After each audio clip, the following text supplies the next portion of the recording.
int. Et le plus simple dedans, c'est d'appeler celle-là. Donc de mettre init pass, je vais tout recopier et je vais ajouter le paramètre qui manque. Le paramètre qui manque, eh ben on va mettre 1 parce que j'en écrit 1. Donc c'est que je vais multiplier par 1, comme ça j'aurai exactement le même effet. Ça, c'est plutôt une manière Java de faire. Là, j'ai une question. Les deux s'appellent de la même façon. Oui, mais en fonction. différence à un argumentaire. Comment est-ce qu'on sait laquelle on appelle? Je veux dire, quand tu vas, regarde, quand tu vas si demander. on met 3 arguments, il prend la première. Si on met 4 arguments, il prend la deuxième. C'est ça. Lui, il s'y retrouve tous. Voilà. Quand tu demandes ici dans ton autocomplétion, il sait qu'il y a deux méthodes avec deux signatures différentes. Une qui prend 3 arguments, l'autre 4. Si tu prends, tu peux aussi faire une qui prend 2 int et l'autre qui prend 2 float. Mais si tu as deux méthodes qui prennent exactement le même nombre d'arguments avec le même type d'argument, là ça va planter. Là il ne sait pas quoi faire de ça. Tant que tu as des différences dans ta méthode, tu as une signature qui est différente. Et donc du coup, lui, il sait laquelle il doit utiliser. Et en C++, ça plante quand on met deux fonctions qui s'appellent exactement pareil. Non. En C++, non, tu peux le faire aussi. Deux méthodes avec le même nom, mais pas le même nombre d'arguments, ça fonctionne aussi. Tu peux, typiquement, tu peux faire. Ouais, en fait. C'est ce que Visual plantait. Ouais. Quand il y avait. Déjà, quand on appelle une fonction du même nom qu'une variable, même si on met un argument dessus. Ça, tu peux pas. Ici non plus. Une fonction et une variable peuvent pas. Une méthode et une variable ne peuvent pas avoir le même nom. Pourquoi? Parce que là, il s'y retrouve pas. Là, il sait pas ce que c'est ce truc-là. Ça, c'est le. Je ne saurais pas t'expliquer comment ça se passe intimement, mais quand tu fais point ici et que ce mot-là, il est évalué et il va chercher dans le dictionnaire. Donc s'il y a une variable et une méthode qui ont ce même nom, il ne sait pas laquelle prendre. Même si, imaginons, ici, quand on appelle la fonction, on met point init et puis entre parenthèses pour dire que c'est une méthode. Il va pas. Si j'avais une variable qui s'appelait init, ça va pas. Ça va pas. Okay. On peut essayer, hein. On peut jeter un œil. On va faire un private bool init. Qu'est-ce qu'il dit? Ça a l'air de passer parce qu'il est private. On va le mettre en public. Ça passe aussi. Alors je vais lancer parce que là c'est pas du tout. Ouais. Ok, moi on va faire un autre truc.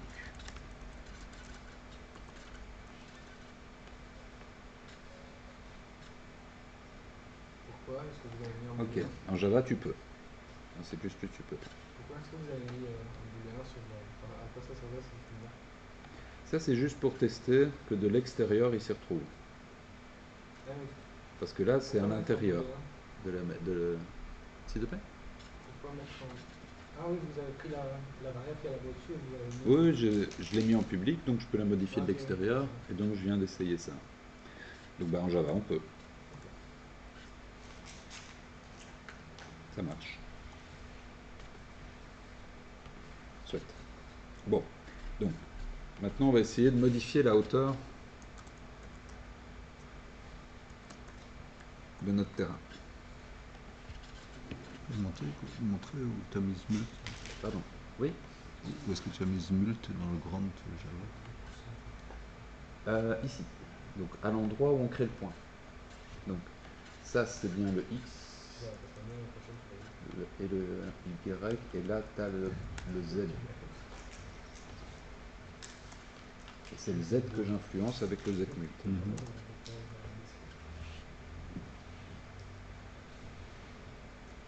Pas obligé de le mettre comme ça, c'est juste pour que ce soit bien clair. Donc c'est Y et puis.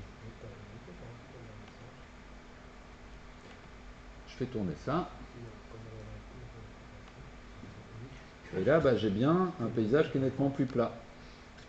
Si vous voyez par rapport à tout à l'heure, bah, il est tout plat.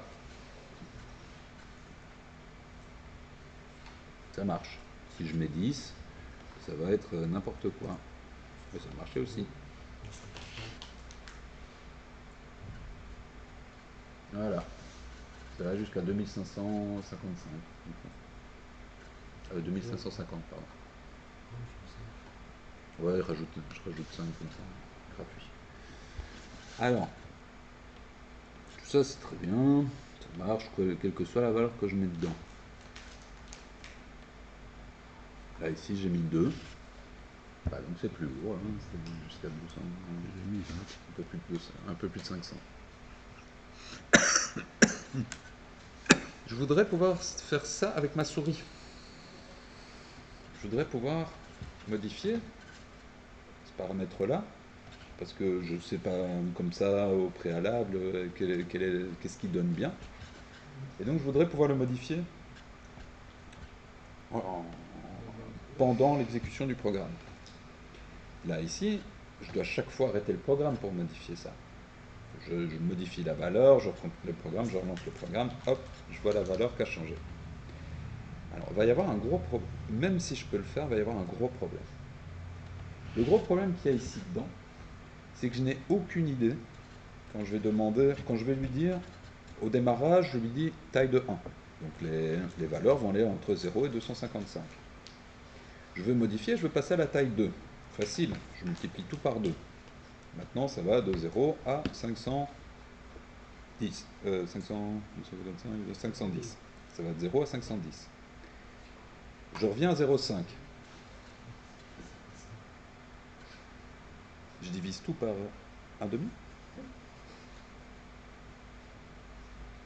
Oui. Ah non, je dois diviser par 1/4. Je dois faire fois 0,25. Ma taille d'origine, c'était 255. J'ai oublié ma taille d'origine. Si je divise par 1,5, je reviens à 255. C'est pas bon. Donc ce qui veut dire ici, c'est que avec notre p-vecteur, là, on a trop peu d'informations. Si on change l'information, on perd la valeur relative, la valeur absolue, la valeur absolue de la position de ce pixel, de ce point, pardon. Donc on va faire un truc, et je suppose que vous voyez un peu là où je veux en venir. Notre p-vecteur ici, il est trop simple pour pouvoir stocker cette information-là. Ce qu'il me faudrait, c'est que je me souvienne de la valeur normalisée de la position du point au moment où je le crée. Vous voyez tout ce que c'est une normalisation? Vous? Quoi? C'est ça. C'est une valeur qui en général est entre 0 et 1 et qui doit être multipliée pour être utilisée. En tout cas, c'est comme ça qu'on va s'y prendre ici. Vous voyez l'idée? Donc je vais rajouter une information dans chaque point qui est la valeur normalisée de sa position x, y, z. Notre p-vecteur, il ne permet pas de faire ça. Il connaît que son x, y, z. Il n'a qu'un seul champ, enfin une seule valeur pour x, une seule valeur pour y, une seule valeur pour z.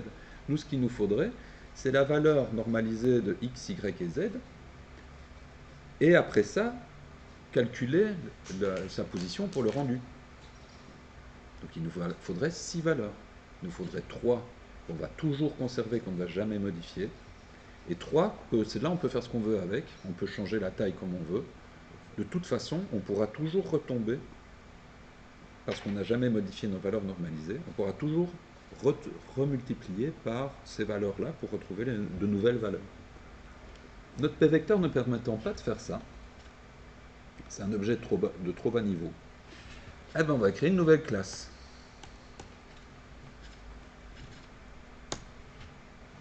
Et on va appeler ça, de manière incroyablement subtile, gPoint. Alors, notre gPoint, on peut aller récupérer déjà des choses qui existent ailleurs. Vous voyez que dans notre grande ici, on utilise les points, c'est des p-vecteurs. Donc on peut repartir de cette classe-là pour créer nos gPoint. Notre p-vecteur, il a déjà une position x, y, z. Donc si on veut remplacer p-vecteur ici par gPoint, une des solutions les plus faciles, ça va être ici de mettre extends pvector. On va récupérer tout le code source de pvector. Et on va juste ajouter ce qu'il nous faut à nous. Ce que pvector ne fait pas. Pvector, il fait plein de trucs bien. Il a déjà une position ici, y, z, il a plein de méthodes de calcul, de calcul de produits, de multiplication, etc. Mais il nous manque notre valeur normalisée là-dedans. Alors, ici, ce que j'ai fait, c'est que dans Grand, je suis allé créer une nouvelle classe qui s'appelle gPoint. Et cette classe gPoint, je lui dis qu'elle étend pvector.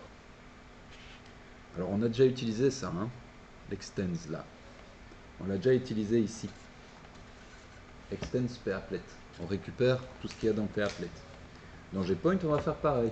On va récupérer tout ce qu'il y a dans pvector. Et évidemment, comme d'hab, on n'a pas importé pvector, donc du coup, Eclipse, il ne sait pas ce qu'on veut faire avec ça, quoi. Il ne sait pas ce que c'est pvector. Donc là, j'ai cliqué juste sur l'aide, il m'intègre, il m'importe pvector, et maintenant, la magie de l'héritage va fonctionner. Donc ici, ce que je vais faire, je copie gPoint, je viens dans ma classe grand, et partout où il y a pvector, je remplace par gPoint.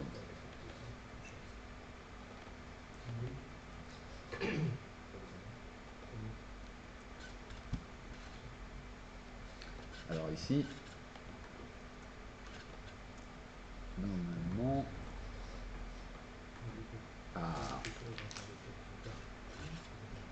là ce qu'il me dit, donc ce que j'ai fait, hein, donc je suis venu ici, dans mon grand, là où j'avais un tableau de pvector, je dis, tu me mets un tableau de gPoint. Problème, ici j'ai un gros truc rouge qui me dit, je sais pas quoi faire. Le constructeur gPoint float n'est pas défini. Quand vous héritez, seul le constructeur vide est hérité. Donc il va falloir aller recréer un constructeur dans gPoint. Vous vous souvenez de la notion de constructeur? C'est bon? Donc public, j'ai créé un constructeur, et j'ai besoin d'un constructeur qui prend x, y et z. Pvector, il en avait un, hein. Vous vous souvenez? Avant, on avait pvector, ici, ça posait aucun problème. Donc, je vais m'ajouter un constructeur, float x, float y, float z. Et pvector, il avait un constructeur avec x, y, z. Donc, du coup, normalement, si tout se passe bien, je peux juste écrire super x, y, z.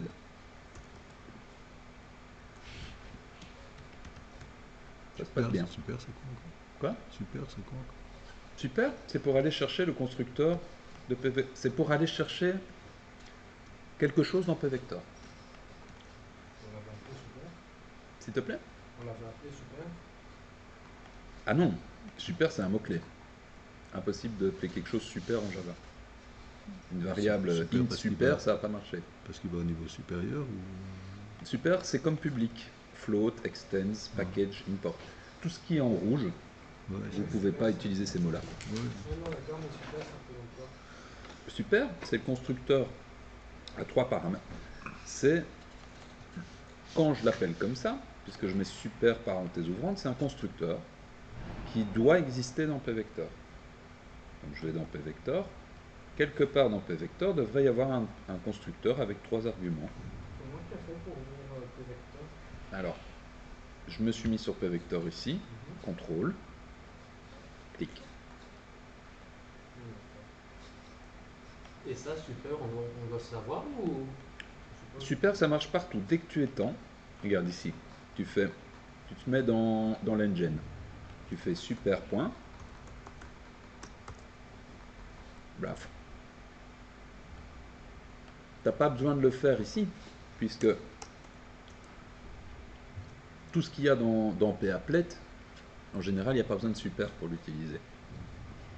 Je cherche super, en fait, mais je ne trouve pas. Tu Mais j'ai été dans PVector, PVector. Ouais. J'ai recherché. Ah oui, oui, tu cherches super. Super. Il est remplacé. Une sorte de. Super, il est remplacé par PVector. Quand tu fais ça, c'est comme de faire ça. Ça sert à quoi de mettre super Quand le super, ça vient faire 10 et de prendre d'office le externe. Super, ça explique à Java. Tu vas dans la classe mère et tu prends quelque chose qui a cette signature-là. Donc Et super, il veut. imaginons par exemple que dans PVector, on ait une fonction qui sort un int avec 3 paramètres x, y, z. Oui. Et quelque chose qui sort un float avec comme paramètre x, y, z. La signature c'est x, y, z pour les deux. Comment ici lequel il va choisir? Là ici. Alors, si tu fais, si ici dedans tu as un get. Attends, on va se prendre une méthode qui retourne quelque chose pour être sûr que je comprenne bien ce que tu veux dire. Attends. Ça par exemple. J'ai une méthode qui fait get et qui me retourne ici un tableau de int. C'est ça que tu veux dire?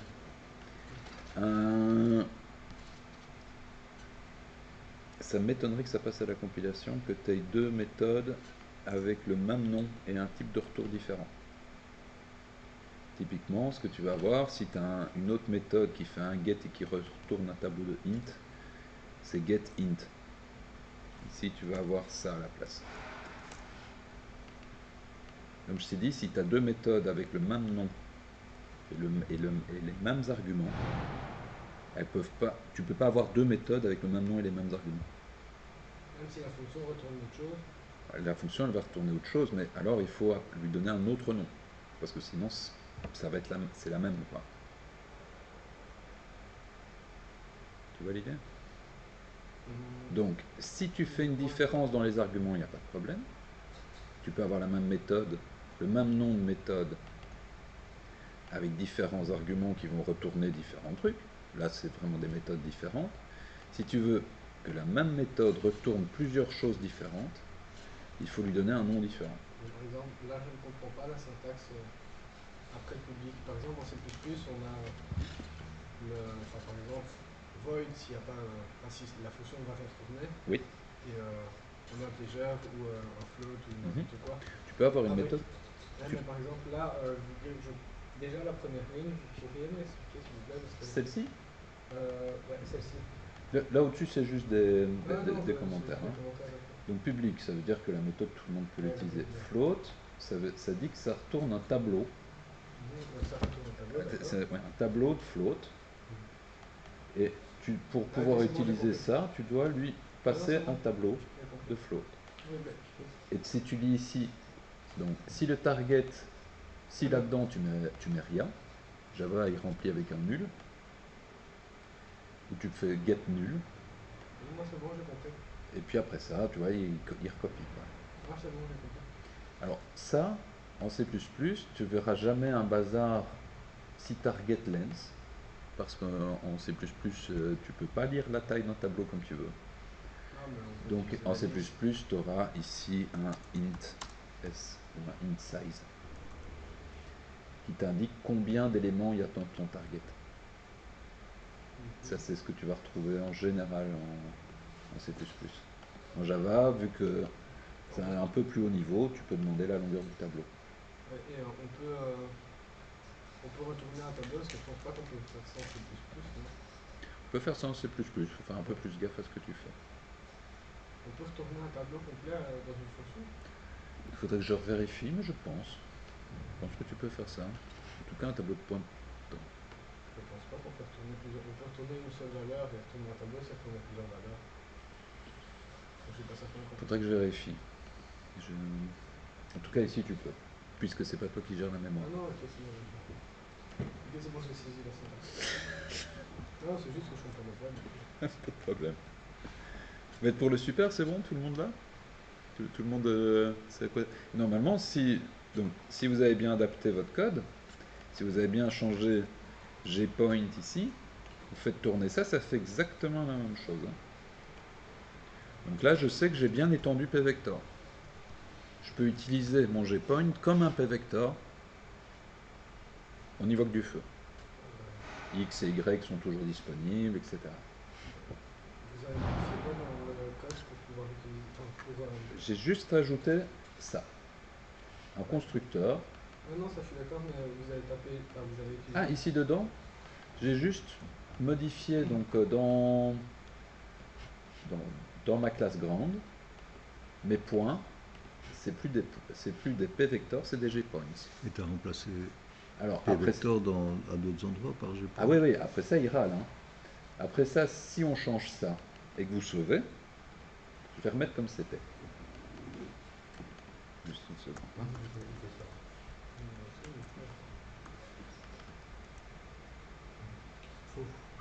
Ouais, c'est ça. Faut changer partout.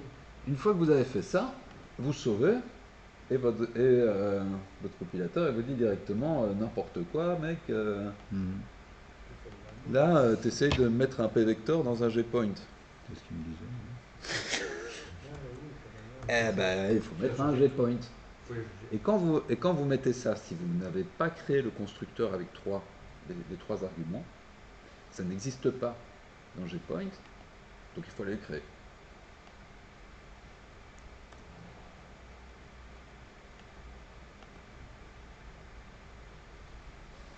Toujours ajouter le minimum de code. Et vous pouvez très bien utiliser,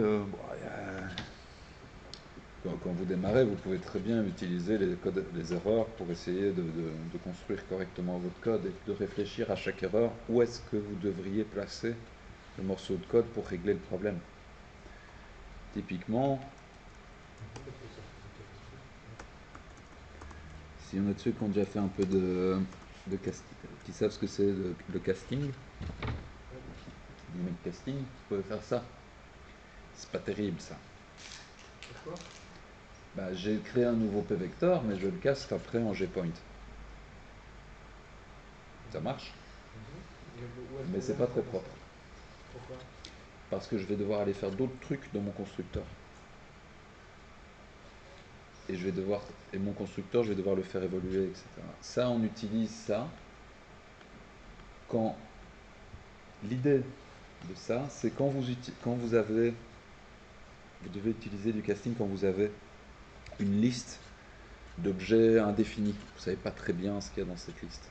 Là, ça vaut le coup de faire un truc comme ça. Et dans quel cas on va faire? S'il te plaît? Dans quel cas au général? Tu as une liste de véhicules. Dedans, tu as des camions, des voitures, des bateaux, des avions. Tu sais pas très bien lequel c'est puisque tu veux tout mettre dans ta liste de véhicules. Dans ce cas-là, on va utiliser du casting. On va caster en véhicule la nouvelle voiture, etc. pour pouvoir la faire rentrer dans la liste de véhicules. Comme ça, tu as une liste de véhicules et puis tu peux tous leur demander de bouger. Et puis tu t'en fous de comment ils bougent, c'est juste comme ça, tu as un point dans lequel tu as tous tes véhicules. Donc ça, c'est pas terrible. Vaut mieux faire au plus propre pour le main. On utilise des trucs avancés quand il y a besoin de trucs avancés. Tant qu'on sait que nos points, c'est uniquement des gpoints, il n'y a pas besoin de commencer à caster dynamiquement. C'est des bonnes pratiques aussi. Alors, bien. Tout ça, on n'a toujours pas fait ce qu'on devait faire, qui était de se rajouter quelques trucs ici. Et je vais me rajouter quoi?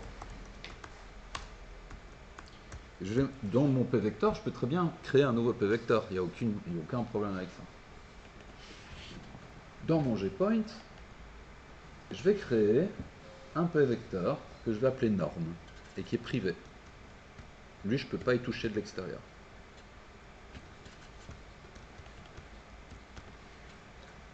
Alors, ici dedans,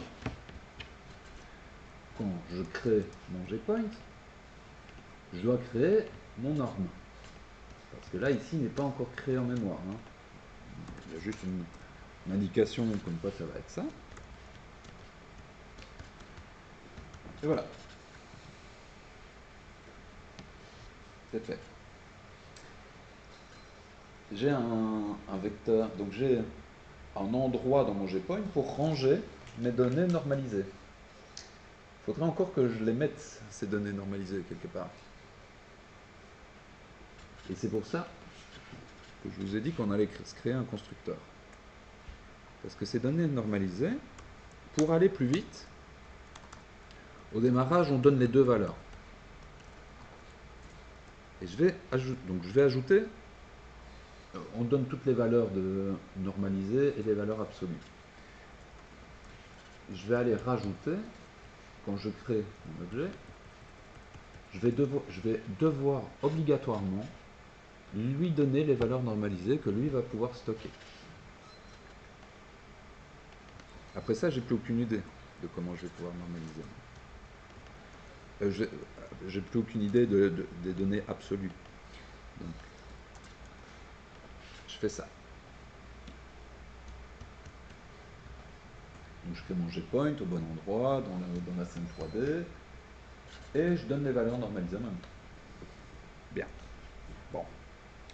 On retourne par ici parce que de nouveau, ground IRAL. IRAL pourquoi? Parce qu'il n'y a pas de constructeur. Il n'y a pas de constructeur avec 3 floats. Il n'y en a que 1 avec 6 floats. Et je vais aller ici, donc rajouter toutes les valeurs qu'il me faut.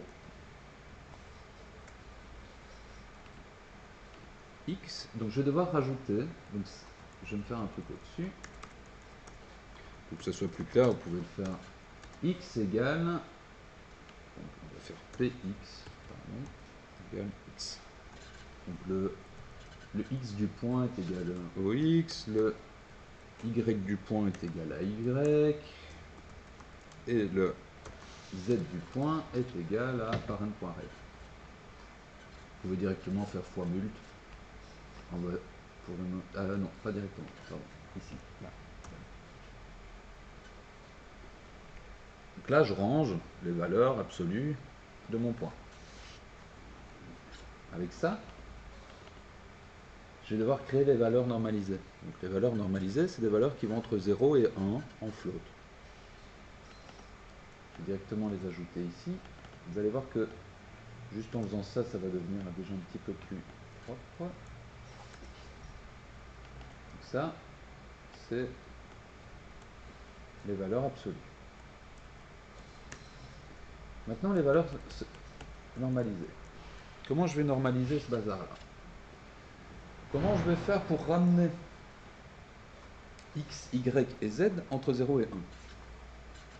Une idée? X, il va de combien à combien? C'est marqué juste au-dessus. Donc normaliser, ramener entre 0 et 1. La largeur. C'est la largeur. Donc, pour normaliser x, je divise par la largeur.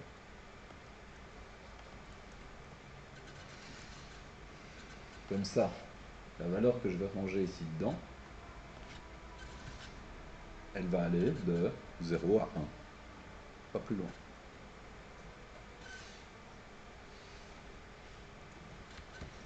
Bah, le y, maintenant on a compris le principe.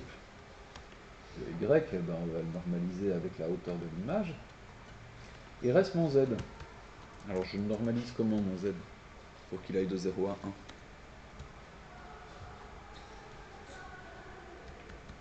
Là, normalement c'est facile. Ah, vous êtes en train de gratter, c'est pour ça.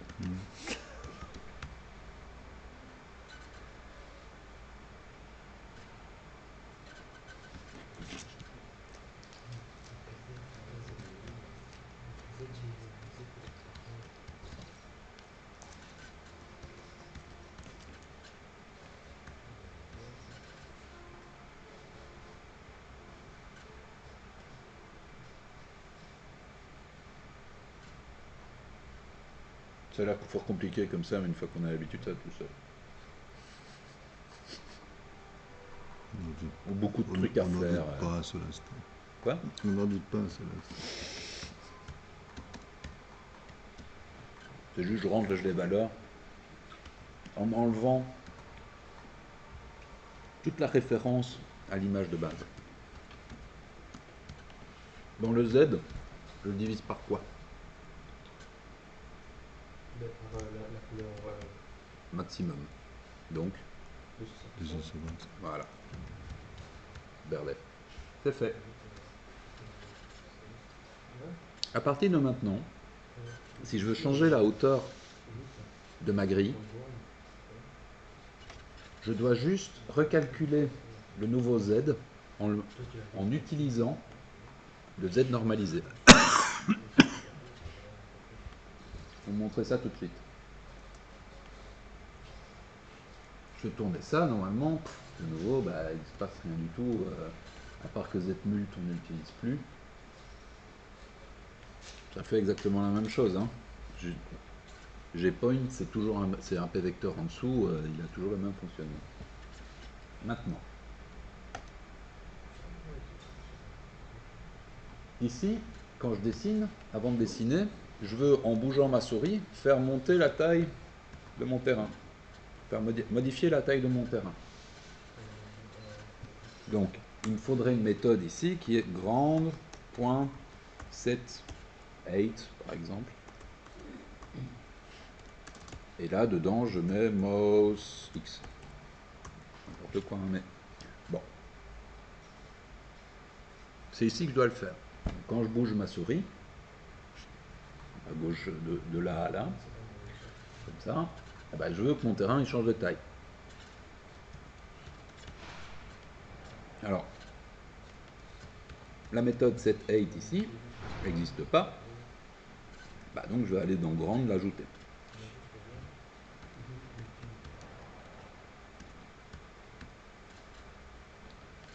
Je replie le code. Bam. Et je vais aller me rajouter un public. Il faut que ça soit public, hein, sinon je ne peux pas l'appeler d'ailleurs. Public void, ça retourne rien ce truc-là. setHeight. Et dedans, je mets un float. H, disons.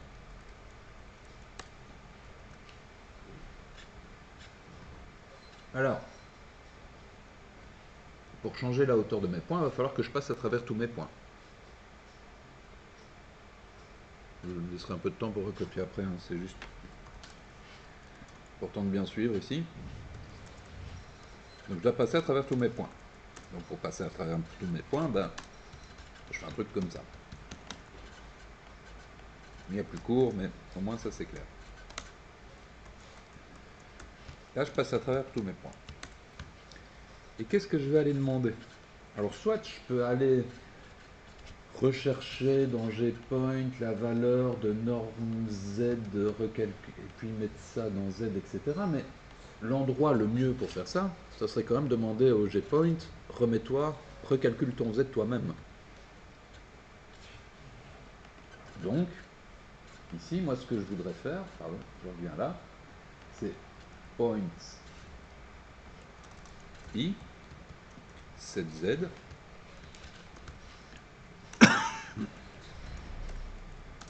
H. Vas-y, toi tu as les infos, fais ce qu'il faut, quoi. 7Z, ça n'existe pas.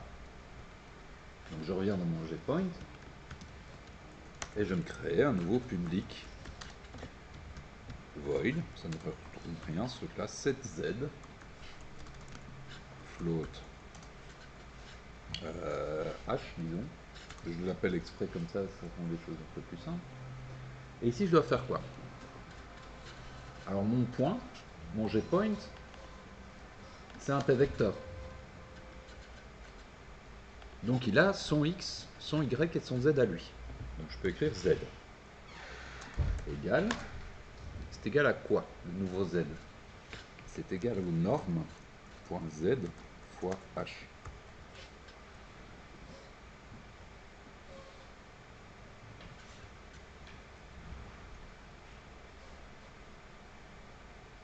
Et c'est important de bien comprendre. Donc, si je refais toute la chaîne, quand je dessine, avant de dessiner, je veux régler la hauteur. Je vous montre que ça marche aussi. Vous êtes libre de ne pas me croire. Hop. Je peux bien modifier la hauteur en live, hein. Ça marche quoi. tout ce que j'ai fait ici, c'est dire à mon terrain, voici la nouvelle hauteur. Mon terrain, il reçoit l'info, et lui, il connaît les points. Donc il va dire à tous les points, voici la nouvelle hauteur. Et en fin de course, chaque point, il sait comment il doit se mettre à jour en fonction d'une nouvelle hauteur.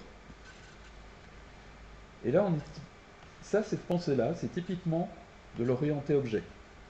On fait à chaque niveau ce qui est relatif à ce niveau-là. Dans l'engine, on récupère la position souris. Donc c'est le bon endroit pour demander une adaptation en fonction de la position souris. Dans Grand, on connaît tous les points. Donc là, à ce moment-là, on passe à travers tous les points qui sont stockés dans Grand, on passe à travers tous les points et on leur demande de faire quelque chose. L'information, ce que ce point va faire, lui, il sait quoi faire avec ça. Donc on met l'opération finale dans GPoint. La véritable opération de multiplication, on la met dans GPoint. Mais pour y arriver, on lance la demande à partir de l'engine, on passe dans Grand, et puis on va dans GPoint. Et le 7Z, où est-ce que tu l'as? Alors le 7Z, si tu l'as mis comme ça, il est en rouge. Ouais. Alors il est en rouge parce que dans les points ici, tu accèdes à tous les GPoints. Et donc dans GPoint, je vais le mettre là. Voilà. Ah, tac. Dans GPoint, je crée une méthode publique, 7Z. Et comme mon GPoint c'est un P vecteur, il connaît son X, son Y et son Z, donc il peut aller faire l'opération. Pas besoin de demander ça ailleurs, hein, ça va.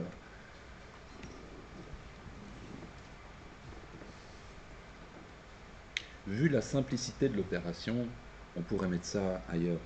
Mais l'idée ici est de bien vous faire comprendre cette imbrication-là, c'est ce jeu de poupée russe de l'orienté objet. L'idée aussi, c'est que cette Z, il peut être appelé par n'importe qui, pas nécessairement par Grand. Ça aura le même effet.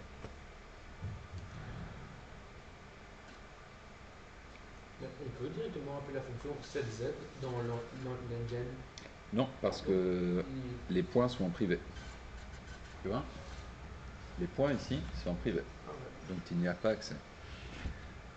Tu peux mettre ça en public et aller tourner dans les points du Grand directement dans l'engine. Mais au fur et à mesure du développement, ça va commencer à t'emmerder ce genre de truc. Parce que tu prends des raccourcis tout le temps et que donc du coup à un moment tu merde, comment je suis sûr que ça c'est à cet état-là pendant que je fais ça, enfin qui a touché à ça, enfin ça devient un gros foutoir.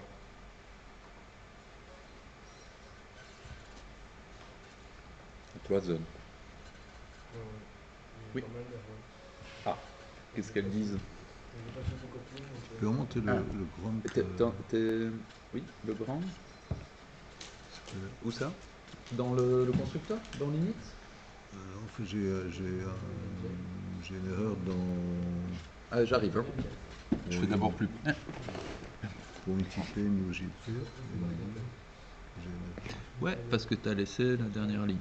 Ça va enlever. Ah ouais. Là, tu as cet argument. Ouais, non, vire-le complètement. Et la virgule ici aussi, du coup. Vire tout. Toute la ligne. Ça marche normalement. Ouais.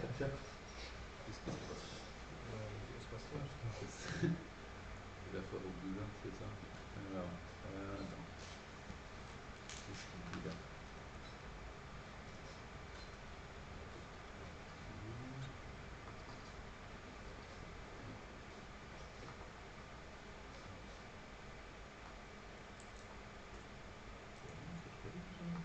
Ah oui.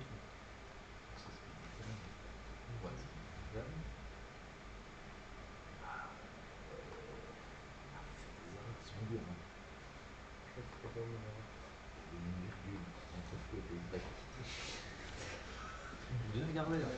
Attends, ton avis. Alors. Mais là, tu veux une parenthèse pour rien, non?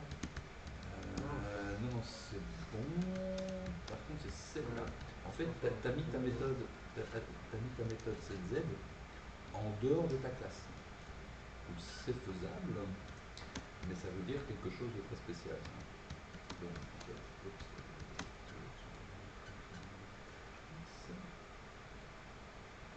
ça, il faut le mettre dans le corps. En fait, ton accolade ici, elle entoure toutes les méthodes et les variables de ta fonction, On la met pas dans les utilisateurs partout, c'est ça?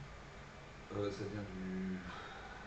Là, ça vient du public, du statique, ces trucs-là, on n'a pas trop les utiliser. Pas tout de suite. Et là, pour dessiner dans Gel, on est à quel niveau alors? Alors là, maintenant, tu peux. T'as mis 7 8 dans le grand 7 8, ouais. Donc ici, dans l'engine. Alors le mieux, hein, c'est si tu veux que la position souris courante influence, enfin tu vois que tu n'aies pas une frame de retard, tu dois faire l'opération avant de dessiner. Donc si tu regardes bien dans ton code, normalement, grande.draw il est appelé là. Donc si tu appelles set8 avant, tu auras bien la position de souris, ce sera la bonne valeur, ce ne sera pas la valeur d'avant. C'est à mettre tout au-dessus. L'idée hein, c'est, en tout cas dans Processing, ce que je fais, c'est quand on voit pas grande, toutes les informations, tous les calculs ils doivent être faits. Donc je mets mes calculs au-dessus de pas grande, et comme ça je sais que là c'est plus que du dessin, tout est calculé au-dessus. Dans Open Framework, vous avez la différence entre update et draw. Et c'est un peu cette idée-là. Là on update, on fait tous les calculs, on processe, etc. Et puis on affiche en une fois. On ne mélange pas les deux. C'est-à-dire que si on fait les calculs après, on verra à chaque fois avec un truc en retard. Tu auras une frame de retard. Mais ça se voit, nous. Quand tu veux faire des trucs précis à la souris, ça se sent tout de suite. Tu bouges ta souris et tu vois que le truc est juste après. Et en plus, tu vois ton pointeur souris. Donc tu vois que ton truc il revient juste après. Il ne colle pas, il suit. Okay. Ah, encore des erreurs. J'avais encore des petites erreurs. Ah, ben c'est logique ça. Ouais, c'est parce que là, c'est un GPoint. Regarde. Soit il te demande de caster un GPoint, ce que je dis, tu peux pas faire. Donc, tu mets ça, tu mets GPoint à la place. Ah oui, bah, GPoint. Ah, ça marche. Oui, parce que ici on aura une hauteur maximum qui est la largeur. Tu peux faire x2 sur M6. Hein. Attends. Oui. Ouais. Où sont quoi les problèmes? Ouais. Attends. GPoint avec minuscule, ok. Ça c'est bon. Et alors quand le problème suivant il est là. Voilà. Alors. Ouais, c'est un GPoint. Ouais, c'est mon truc. Ouais, tu vois, Ouais. Okay. Et vous, ça va là? Ouais. Ça change rien que GPoint. Ah, ça change rien? Ouais, parce que tu n'as pas assez de paramètres. Tu as fait comme moi ici? X, Y, Z et tout ça? Ouais. Et bien là, ici, du coup, je te remets le code. Là, ici, du coup, tu dois réécrire ça comme ça. Tu dois donner 6 paramètres. Pardon, 6 arguments dans le constructeur. C'est pour ça que je les ai mis au-dessus, comme ça, c'est pas un gros bordel là.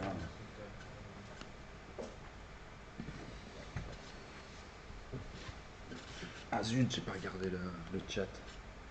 J'ai pas ouvert la fenêtre de chat.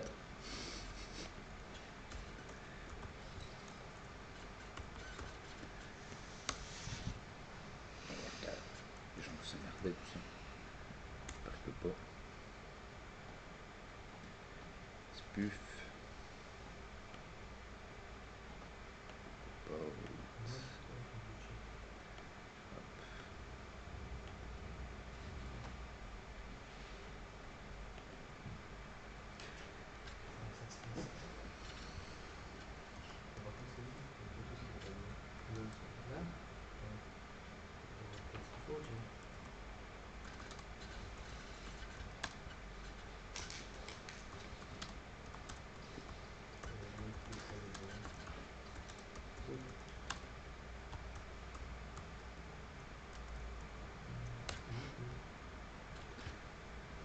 Ouais, montrez-le, parce que j'ai Où ça?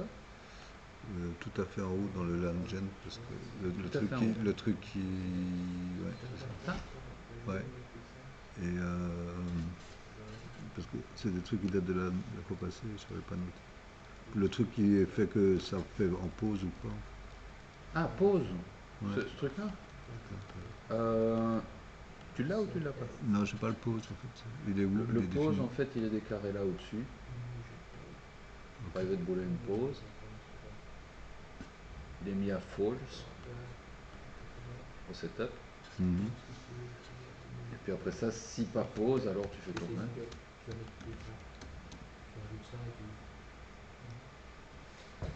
Essayez de faire varier la largeur. Largeur. Alors, le Y, le X ou le Y avec la souris. Un truc comme ça. Set width.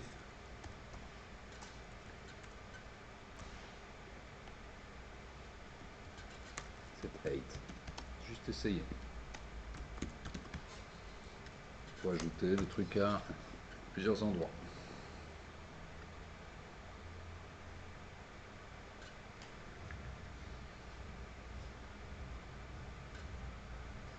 Tu l'as? On pause.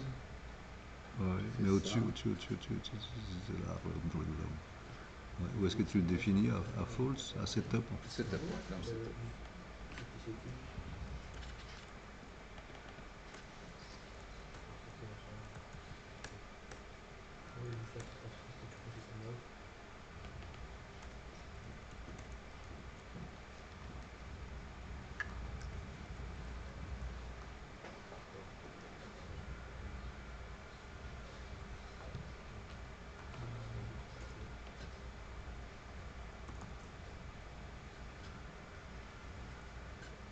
Et les viewrots, tu les déclares quelque part?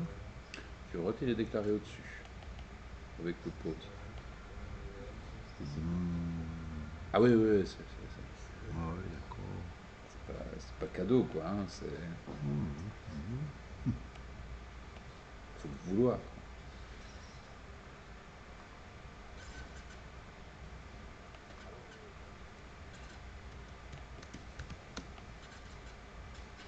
Vous êtes arrivé?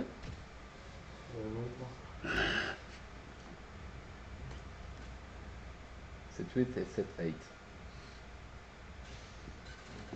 Alors, normalement, si vous suivez la même logique, vous devez ajouter deux méthodes dans Ground et deux méthodes dans GPoint.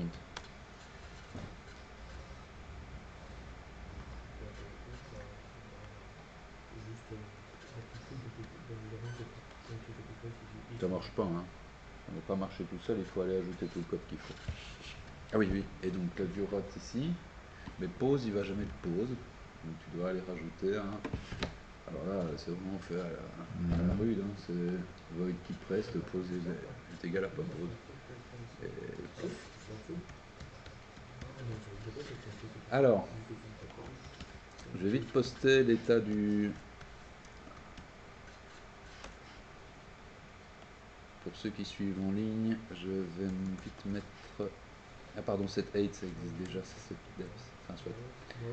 Le nom est pas bon, mais il n'est pas censé rester. Pour ceux qui suivent en ligne, je vais aller ajouter le code tel qu'il est.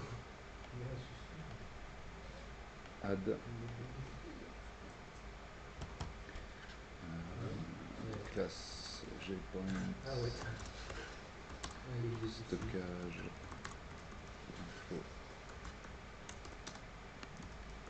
Complémentaire. Buff. Yes.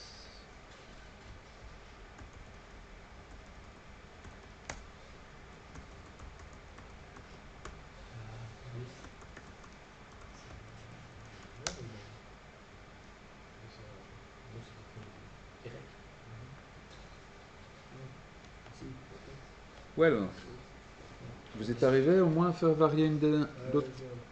Donc grande. Si je veux faire changer la largeur, par exemple, set width. Bah, la méthode set width dans grande, elle n'existe pas. Et donc je dois aller ici. Et je copie-colle ça, parce que c'est quasi la même chose. Ici, je change en width. Et là, ben, width, je décide que c'est X. Et ici, je copie-colle cette X. Et le X est égal à norme X. Bam bam.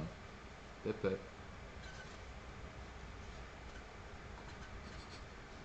Non?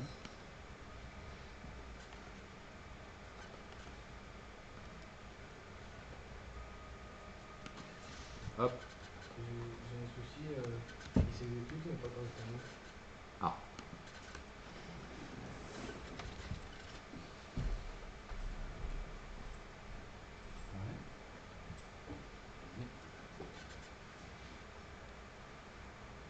Ouais. Je souris. Ça survient en fait. Ah, c'est pas. C'est pas Eight. On va aller chercher cette eight parce que c'est dans l'autre chemin en fait. C'est Z. Even.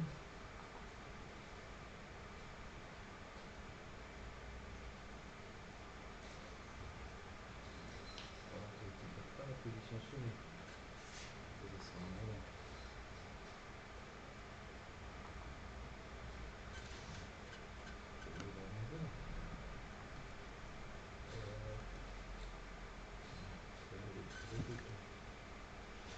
Ah, comment tu as calculé ta normalisation? C'est ça qui me pose des problèmes. Donc tu multiplies par 0. Tu vois, si ça ne bouge pas, et qu'on a tout bien fait, il doit y avoir un problème au moment où on a fait Z. On a fait ça là, on a. Tu vas essayer de voir si c'est. Et tu retires l'appel ici. C'est là,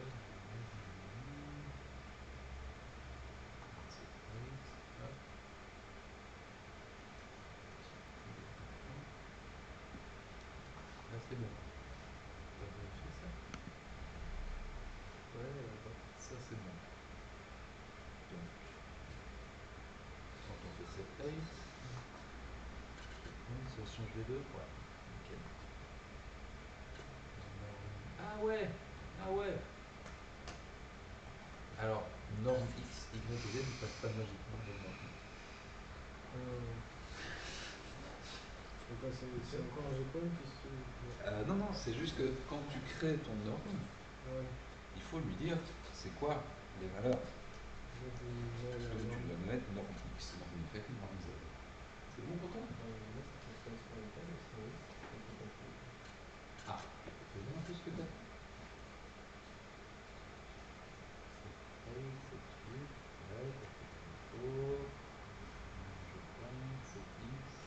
Alors, ce que tu fais dans cette X, si tu regardes effectivement, tu sais X, et donc c'est X égale norme dans X. Parce que là, en fait, tu recètes le H. Et tu aurais un truc très bizarre si tu mettais une valeur différente dans cette 8 et cette 8. Tu aurais un truc que tu ne comprendrais pas bien comment ça marche. Il y a moyen de, quand on met pause, il n'y a plus moyen de changer. Bah ouais, hein. Tu mets l'appel à cette méthode-là en pause. Ah bah, si tu bouges ça dans notre pause, ça va pas le faire quand tu es en pause. Attends, hein. S. Ah, pourquoi il y a mal?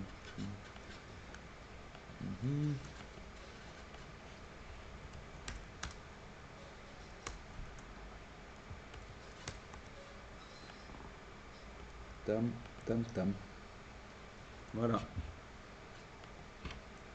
Je peux bouger, je peux aller modifier mon modèle pendant qu'il tourne. Dès que je fais pause, il ne bouge plus. Tout simple.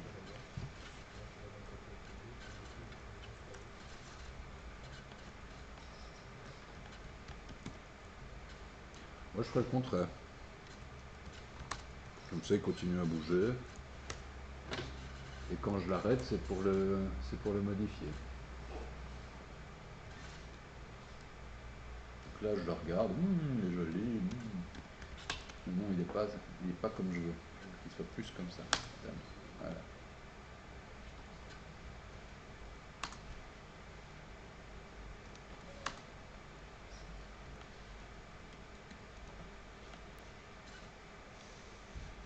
Tu peux montrer? Ouais. Bon, c'est juste un truc comme vous voulez. Hein, Oui, mais c'est ça. Si on voit pas le code, il y a peu de choses que ça marche. Oui. Et tu peux montrer le void key preset dans le bas? Comment Oui. tu l'as écrit?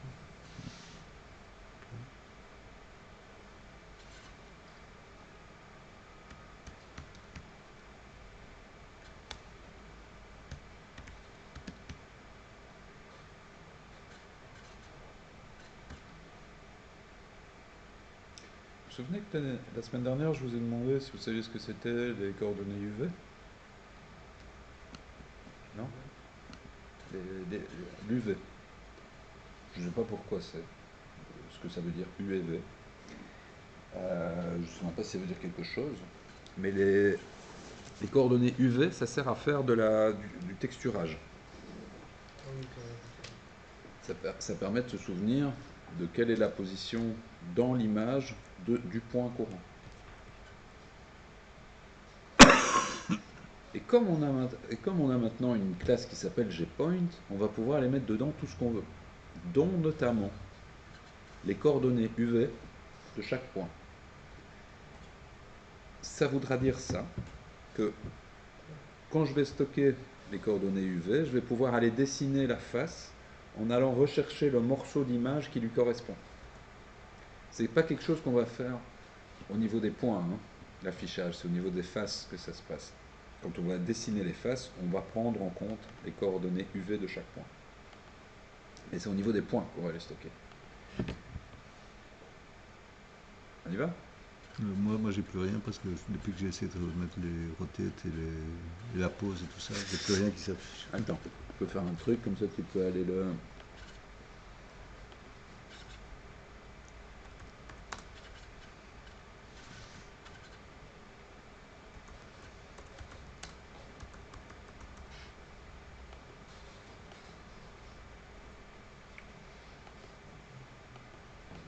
Tu peux aller jeter un œil sur le Bitbucket. Comme ça, tu n'es pas obligé de recopier. Tu n'es pas obligé de recopier, tu peux faire... À l'écran, tu peux faire un copier-coller. J'arrive, hein. Encore une seconde, Michel. Et c'est bon. T'as le code comme il est chez moi. Oui. Ça va en problème?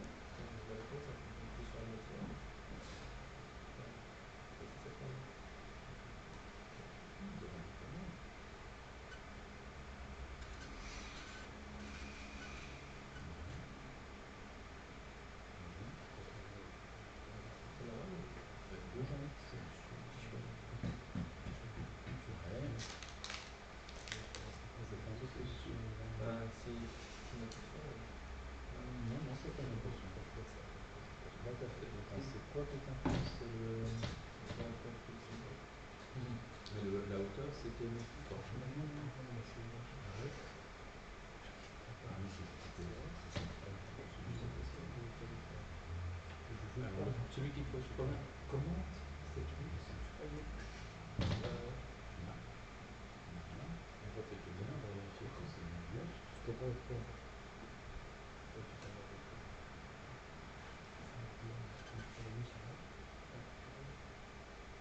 Ouais, ok. Ta fenêtre, elle fait quelle taille? Il me semble que ceci c'est plus. Ton image à la base était plus. Si je fais ça, c'est très bien, mais C'est sur ça. la fin. Dans ta phrase ici, plus data. Ah oui, oui, c'est ça. Donc c'est déjà normal. que ça n'arrive pas au bout. Donc ça va pas mal. Là, c'est Parce que tu vas de 800 à 600, Ah oui. de 0 à 800, pardon. Et ton image en dessous, celle que tu prends comme référence, elle fait 1280. Donc, je vais repérer. Donc si tu veux aller jusqu'au bout de l'image, il faut monter les Ouais, ça fait peut-être comme ça. C'est ça. Mais c'est pour que ça reste rapide à exécuter que je m'investis. En plein écran, ça prend plus de ressources. Mais sinon, ton code devient. Tu peux montrer le L, c'est bon. Ah oui, pardon. Oui. Je vais montrer où est-ce qu'on va le Ah, où chercher. est-ce qu'on va rechercher le code? Juste une seconde. J'avais déjà Alors le essayé. else, il est ici. Donc j'ai juste mis, s'il est en pause, alors je peux changer la taille. Et si vous voulez aller piocher dans le code il est là. Donc dans Bitbucket, source, soit vous allez récupérer tout le repo, soit si vous voulez récupérer qu'une seule des classes, vous cliquez sur source ici. Vous allez dans SRC, l'engine Java par exemple. Alors, vous pouvez copier de là, mais le plus simple c'est de faire row, CTRL A, CTRL C. Quand vous demandez row, dans Bitbucket, il vous ouvre le fichier comme un fichier texte, ou l'image comme une image. Ici, vous n'êtes pas, si vous faites CTRL A là-dessus, vous récupérez toute l'interface avec, je vous déconseille de copier ça dans Eclipse. Ça va faire un truc très très bizarre. C'est comment qu'on télécharge le tout? Ah, le tout c'est ici. Pardon, ça c'est chez moi. Pour reprendre le tout, c'est dans Ah, c'est Downloads, là. Ah, ok. Donc, du coup, je remets ça dans mon. Bah, tu copies-colles les sources uniquement, parce que là tu reprends tout le. Faut que ça soit bien clair, hein. Quand vous téléchargez un projet Eclipse, parce que ce que vous avez ici dedans, dans le repo l'engine ici, c'est un projet Eclipse. C'est pas juste les sources. Ce que vous avez en plus, c'est une seconde, je vais retourner là-bas. Je suppose que c'est là, ouais, c'est là. Ce que vous avez en plus, c'est sous ces petits bazars-là. ClassPath, Project, etc. Tout ça, c'est des fichiers de configuration d'Eclipse. Quand vous téléchargez tout le dossier, vous avez ça avec. Si vous faites un copier-coller, bah, vous récupérez tout le projet. Et c'est pas, faut pas le faire parce que c'est une réimportation d'un nouveau projet, etc. Donc quand vous avez déjà un projet que vous voulez juste rajouter des sources, vous venez écraser ce qu'il y a dans le dossier SRC, ça suffit. On copie juste le dossier SRC, c'est bon? C'est ça. Et après ça, une fois revenu dans Eclipse, il faut bien, une fois que vous avez fait ça, vous revenez ici et sur le dossier SRC, vous faites refresh pour qu'il recharge tout du disque dur.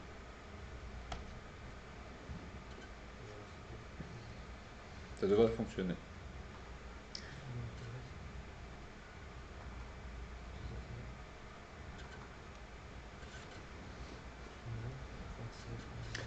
Bon, on fait les UV.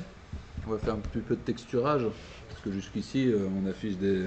Bon, jusqu'ici on affiche des faces en couleur, hein, c'est bien joli, mais ça serait quand même bien d'avoir une image mise là-dessus, quoi. On est tout prêt, hein, il n'y a plus grand chose à faire. Alors, on va se créer ici un nouveau P-vector qu'on va appeler UV. Là-dedans, on va stocker non pas, ça revient relativement au même, hein. Les valeurs normalisées ici, à part si on avait un dépliage très compliqué, mais c'est pas notre cas, puisqu'on va mettre l'image à plat. Quand on a une voiture ou un personnage, c'est beaucoup plus compliqué que ça, un dépliage UV. Ici, c'est vraiment un dépliage à la con, c'est juste le plan. Donc, nos coordonnées UV, elles correspondent à la position de nos points. Si je charge une image de 1280 sur 720, ben, ce point-ci il est à 0, 0, celui-là il est à 1280, 0. Donc du coup c'est les mêmes. C'est les mêmes, non, parce qu'ils ne sont pas à la même position. Non, non, mon image. Elle fait 1280 sur 720. Ouais. Je crée tout plein de triangles là-dedans.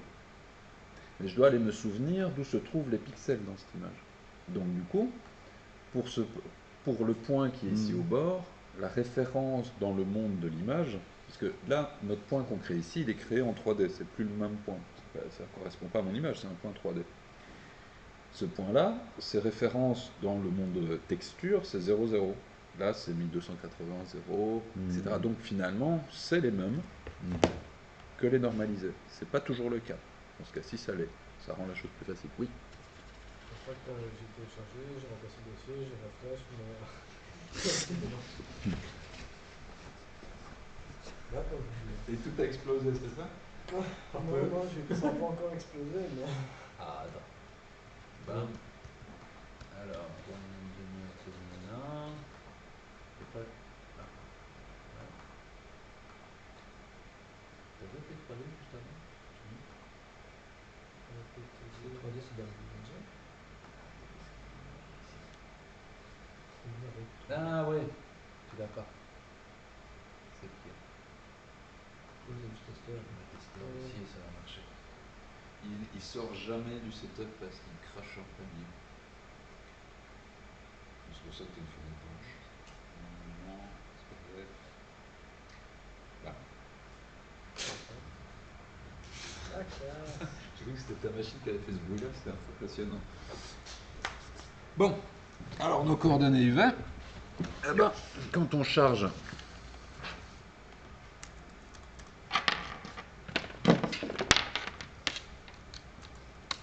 on n'a qu'à faire ça et c'est réglé. Qu'est-ce que tu as fait changer? Je ne sais pas où tu as été travaillé. T'as entendu clic clic clic et puis Oui. t'as rien. Je ne regardais pas au moment où ça a cliqué. Ah, faut être attentif. Ouais, ça va. Donc, les coordonnées UV, Ouais. ça n'existe. J'ai vu, Il n'y a pas besoin d'une troisième dimension en UV, puisqu'on est une image, ça n'a que deux dimensions. Enfin, en tout cas, la plupart des images n'ont que deux dimensions. Donc, c'est pas X, Y, Z, c'est UV. Dans ce cas-ci, UV, eh ben, puisqu'on est dans un, puisque nos points sont créés en fonction d'une image, on n'a qu'à stocker dans UV norme X et norme Y. C'est tout. Mais ça va, ils vont servir à quoi en fait, les coordonnées UV? Après ça, quand je vais demander à mon grand d'utiliser une texture, je vais aller adapter les UV de tous les points pour qu'ils correspondent à la texture que j'ai donnée. Et après ça, je vais devoir afficher cette texture pendant que je fais mon rendu de point. Donc il y a quelques opérations, mais c'est rien de compliqué. Donc ici, là, bam, on a fait ça. Ok. On revient ici, dans notre grande.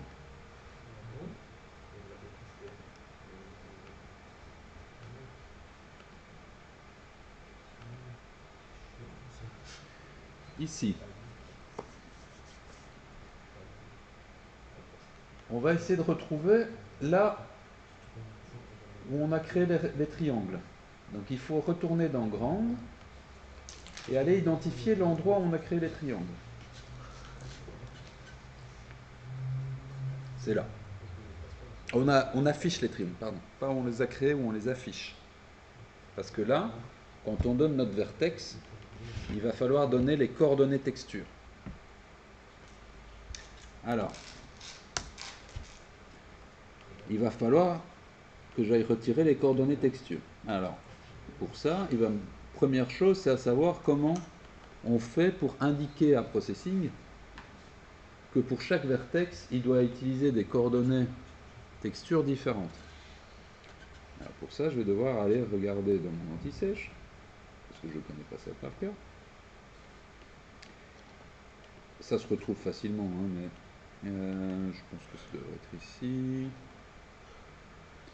Draw vertex, voilà, c'est ça. Draw vertex, voilà, vertex. Ah bah voilà. Vous voyez?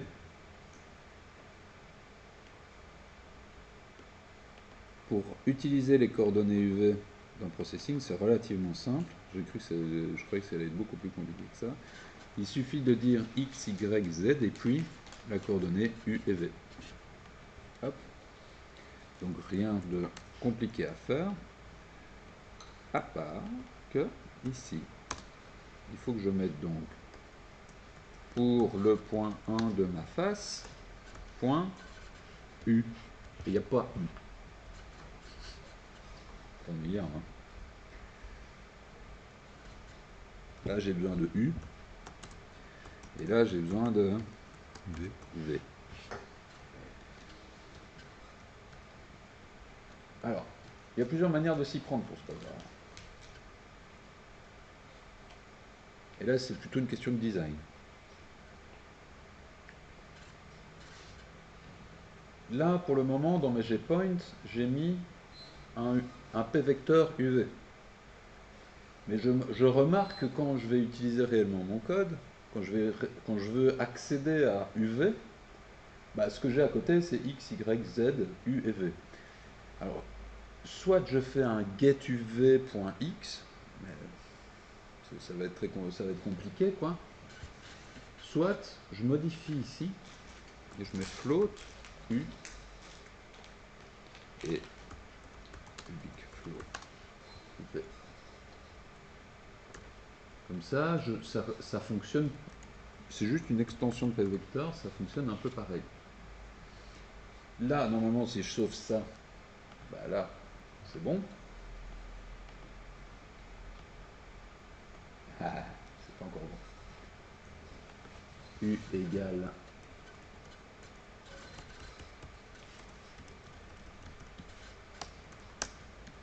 V égale. Bon, notre G-point, il est fini. Ouais, j'ai mis V majuscule, je crois. Ouais, j'ai mis majuscule. Voilà. Notre G-point, il est bon. U et V sont disponibles. Ils sont mis en public.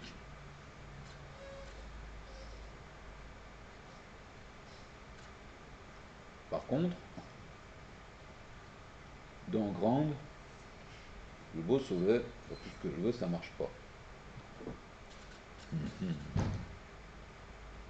Pourquoi? Ouais, une petite idée. Non? Pourquoi quand je l'écris là, f.pt1.u, ça marche pas? Alors que normalement dans ma gface, j'ai des gpoints, hein, normalement. Je comprends la question.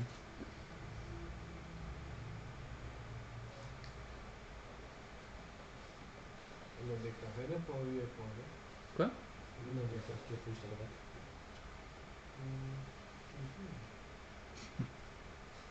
Bah, V cannot be resolved as a field. Resolved or is not a field. On n'a rien rempli. Eh ben, si. Pourtant, on a dit dans notre Gpoint, quand tu le crées, tu mets U et V à quelque chose. Le problème, il n'est pas là. Le problème, il vient de gface. Pourquoi le problème, il vient de gface? Je retourne dans gface. Parce qu'il dit qu'il faut aller créer le champ dans Eh ben, le qu'est-ce que je P vois vector. ici? C'est des P-vecteurs, c'est pas des Gpoints. Dans des P-vecteurs, il n'y a pas de U et V. Donc le seul truc à faire ici,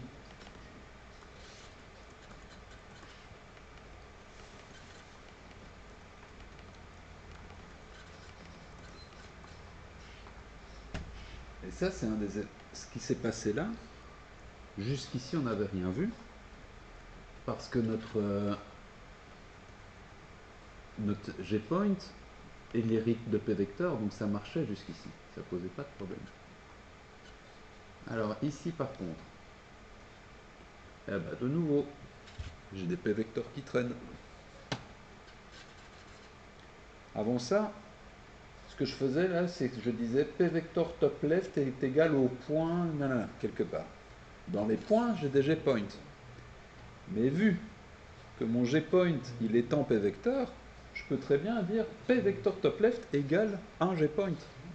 Donc il n'y avait pas d'erreur jusqu'ici là. Maintenant, quand je modifie gface et que je lui dis dedans tu dois prendre des Gpoints, ça ici c'est plus vrai. Bah donc, de nouveau, pareil hop, on s'emmerde pas, bif, bif, bif, et se bof. Baf. Ça marche. Tous les petits points rouges ont disparu. Normalement, oui. Non, il dit qu'il y a encore des erreurs. Il se peut qu'il y ait encore des erreurs. Chez moi, normalement, t'en as plus. Ouais. J'efface, pam. Non, j'efface, c'est tout simple. Partout où tu vois pvector, tu mets gpoint. Dans tout le code, partout où on voit le vecteur, on met J. Pas dans tout le code. Pas partout. dans tout le code. Dans l'engine, tu as un viewRot qui est un pvector. Tu n'as pas besoin d'autre chose. Dans tout ground, par contre, tu dois avoir des gpoints partout. Mais si tu fais un find and replace à travers tout le code, tu vas aussi remplacer celui-ci. Hein. Donc gpoint extends pvector, celui-là, tu ne dois pas le toucher non plus. Il faut y aller précautionneusement.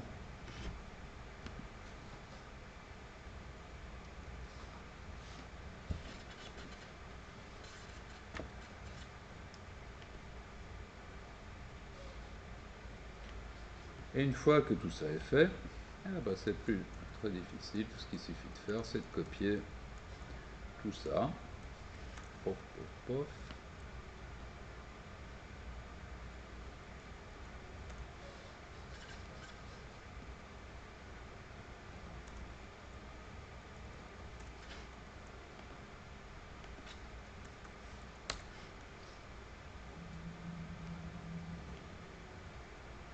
Je remets gpoint de ce côté-ci parce que je commence à avoir besoin d'un peu de largeur. Voilà.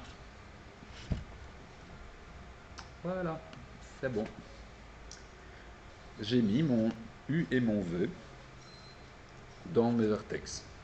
Donc maintenant, quand j'écris un vertex, j'explique à la carte graphique qu'en plus de la position 3D, je lui donne une coordonnée texture, XY. Ça, vous avez beau l'écrire, ça ne va pas vous afficher une texture tout seul. Hein. Parce que pour que la texture s'affiche sur votre modèle, ouais, code 1. Là, on est en normalisé, donc c'est pas bon. Et puis, il faut falloir dire, avant de commencer à dessiner, prends cette texture-ci pour dessiner. C'est du binding, ça. On doit binder une texture. Où est-ce qu'on va faire ça? On en a une de texture ici. Une image, c'est une texture. Une texture, c'est une image. Une image, c'est une texture. Il y a 2-3 trucs différents, mais dans l'absolu, c'est assez proche. Map, ici, on va pouvoir l'utiliser comme texture avant d'en mettre une autre. Donc il faut aller dire quelque part d'une certaine manière, ici dans, bind moi ma texture. Et bind, c'est un truc en 3D.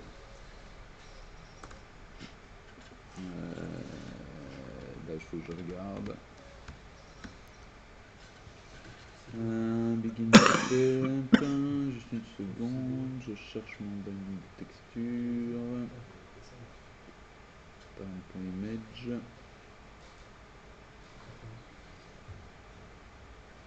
Non, display quad, display. Voilà, ok, bon.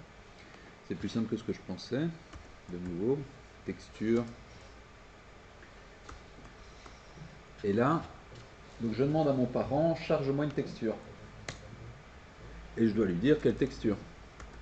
Bah, je vais mettre map pour le moment. C'est la première que j'ai. Et juste pour vérifier, est-ce que je dois arrêter la texture? Donc, je lis la texture, je commence à dessiner les triangles, et après ça, je vais aller vérifier. Normalement, on devrait aller dire, voilà, nos textures. Pendant qu'on dessine les triangles, on dit utilise la texture map. Et une fois que tu as fini, tu dis nos textures. Je lance ça. Ça va faire un effet bizarre. Ouais, mais ça va pas faire grand chose d'ailleurs. Parce que j'ai pas régler mes coordonnées texture.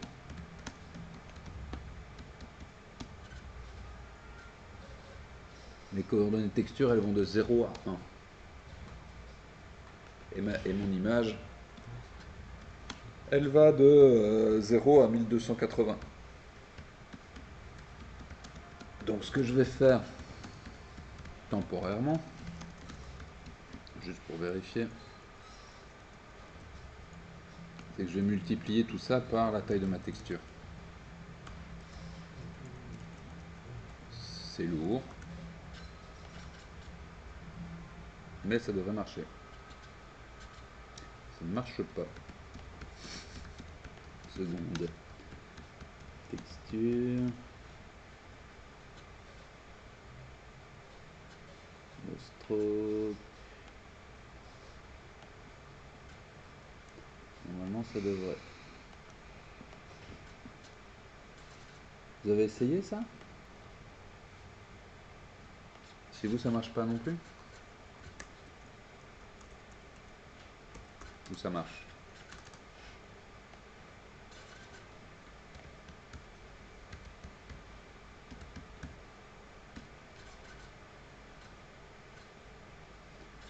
Peur de texture, les textures, ouais. C'est une image. Texture mode. J'essaie un petit truc parce que le code que je m'étais préparé avant, j'avais pas utilisé une image directement, j'ai utilisé non plus.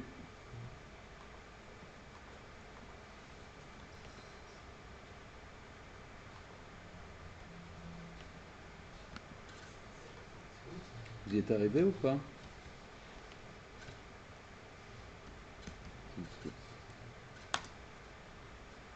Non, il n'y a pas de texture là-dessus, sinon j'aurais...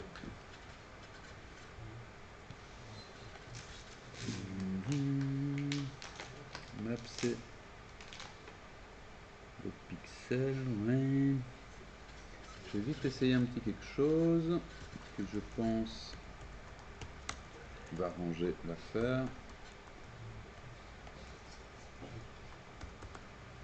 Ne copiez pas tout de suite, je vérifie.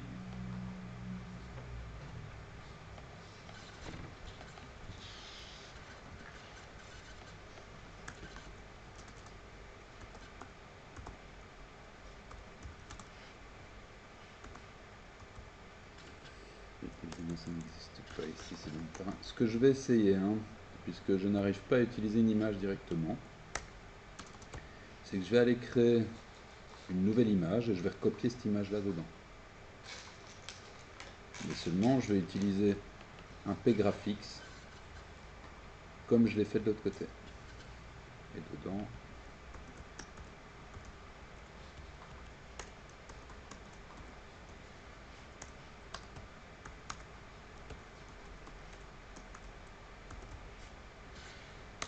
là, mon pGraphics, je commence à dessiner dedans. Je l'arrête tout de suite comme ça. Je n'oublie pas de le refermer. Et j'utilise text.image map 00.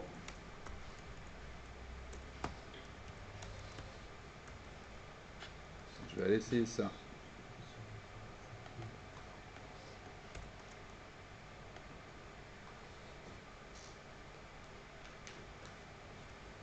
Ça ne marche pas non plus. Et vous avez vu ce que j'ai fait avant, ça marchait. Oui, si, ça c'est bon.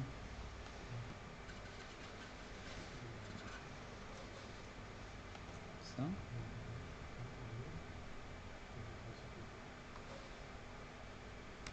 Non.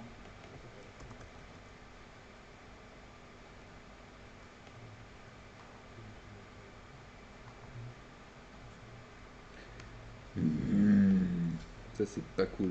Tu as passé dans tes anti-sèches. Ouais, mais dans mes anti-sèches, je suis parti. Je respecte plus du tout comment je suis parti. Parce qu'ici, ça là-dedans. Ici, IMTeX. Présentation. Une texte, c'est bien une image. Alors, qu'est-ce que j'ai mal fait? Parent load image, ouais.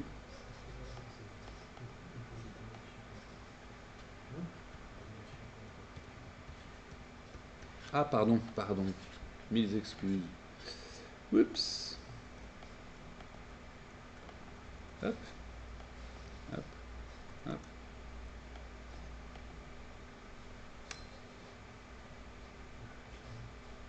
Bah non, ça marche pas mieux.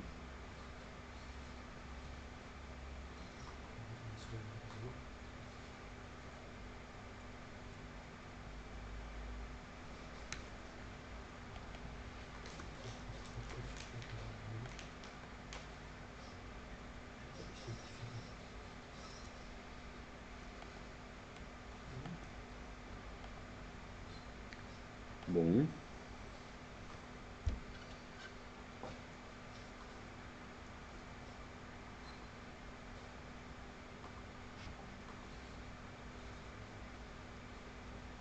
Je vais devoir retourner un peu plus haut.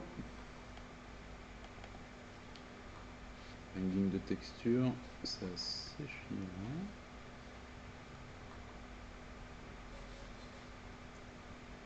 Il n'y a rien de spécial fait ici dedans.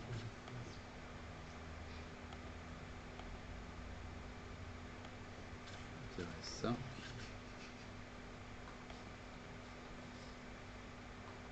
Est-ce que j'aurais fait une... Ah! Bon, eh ben, il faut pas être propre. Nos textures, c'est pas ce qu'il faut faire pour des... ouais, pardon. Je reviens, j'ai compris. Alors tout ça, vous n'avez pas recopié tout ça, hein? Tout le texte ici, tout le truc que je vous avais dit de pas faire, vous n'avez pas fait. Hein? Bien, très bien. Bon, dans Processing, nos textures, c'est pour désactiver le support texture. Il y avait une accolade en haut pour Ce que je vais faire. T'as juste mis. Ah merde. T'as enlevé une accolade. Ça va. Hop. Alors, ce que je vous ai dit tout à l'heure, vous l'oubliez tout de suite parce que c'est très mauvais. Quand on a fini d'utiliser une texture, eh ben on fait rien. En OpenGL, quand vous bindez une texture, vous ne devez pas oublier de l'unbinder. En processing, voilà. Vous dites utilise cette texture là et puis vous dites plus rien. Et ça marche. Donc maintenant vous pouvez le faire. Oui. Moi j'ai un problème qui est JPoint. S'il te plaît? On se fait copier-coller, j'ai essayé de le faire par JPoint. Oui. En fait ça rajoute. Je pense que Je dis que ça marche parce que tu vois ton image dans. Tu vois ton image sur le modèle. Sur la grille. Ça marche chez toi? Ouais, si tu mets. Alors si tu veux avoir la bonne couleur, tu dois mettre en blanc. Tu dois d'abord mettre la couleur de remplissage en blanc. Blanc c'est 0. Blanc c'est 0, 0, 0. 255, 255, 255, donc on parent.fil. Si tu regardes là au-dessus, voilà. Alors, ton JPoint, il ne peut pas donner ça sur l'opération. Tu l'as pas sauvé.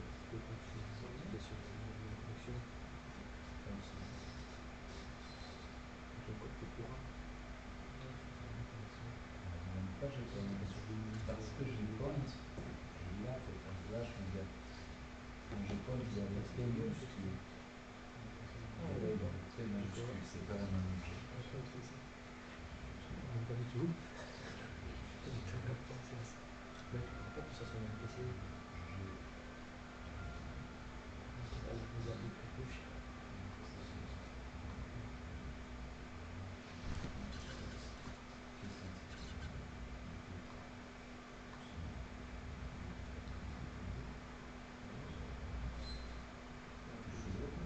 Parce que comme tu n'as pas sauvé, c'est pas beaucoup plus.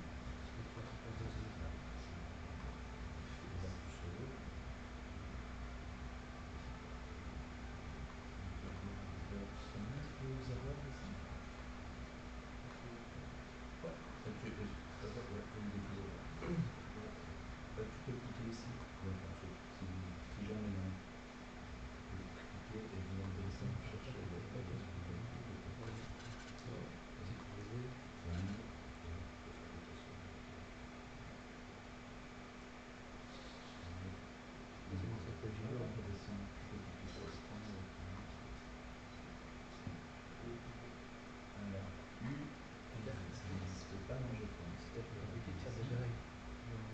tu l'as fait, mais tu l'as pas sauvé. Là, là.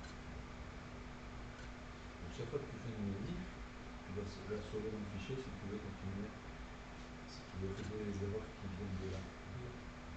Toujours vérifier ça. Donc, j'ai l'habitude de faire des contrôles S à chaque fois que je tape une ligne importante, je fais des contrôles S. Ça marche chez tout le monde? Enfin non, pas chez toi encore. Mais les autres, c'est bon, vous l'avez?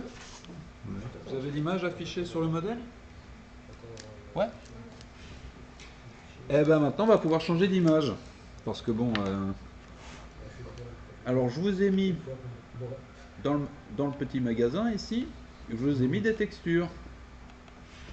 Une magnifique texture d'herbe. D'ailleurs, elle est tellement belle que le projet ne veut même pas la montrer. Et une magnifique texture de pierre. Eh ben, on va mettre ça sur notre modèle 3D. Alors, allez, attends. Ah. Bon, la map ici, c'est notre objet avec tout notre profil. C'est l'image qui nous sert à créer notre profilé. Allez, notre paysage. Voilà, j'y arrive. Donc celle-là, on ne va pas la changer. On va aller se créer une autre. Et oui, c'est comme tout à l'heure, mais vous devez refaire ce que j'ai enlevé, mais soit. On va aller se créer un P graphique qu'on va appeler texture. Ou texte. Texte, plutôt. Texture, c'est un mot qui risque de faire confusion. Texte, non. Donc, dans mon grand, il va se souvenir de la texture que je lui dis de charger.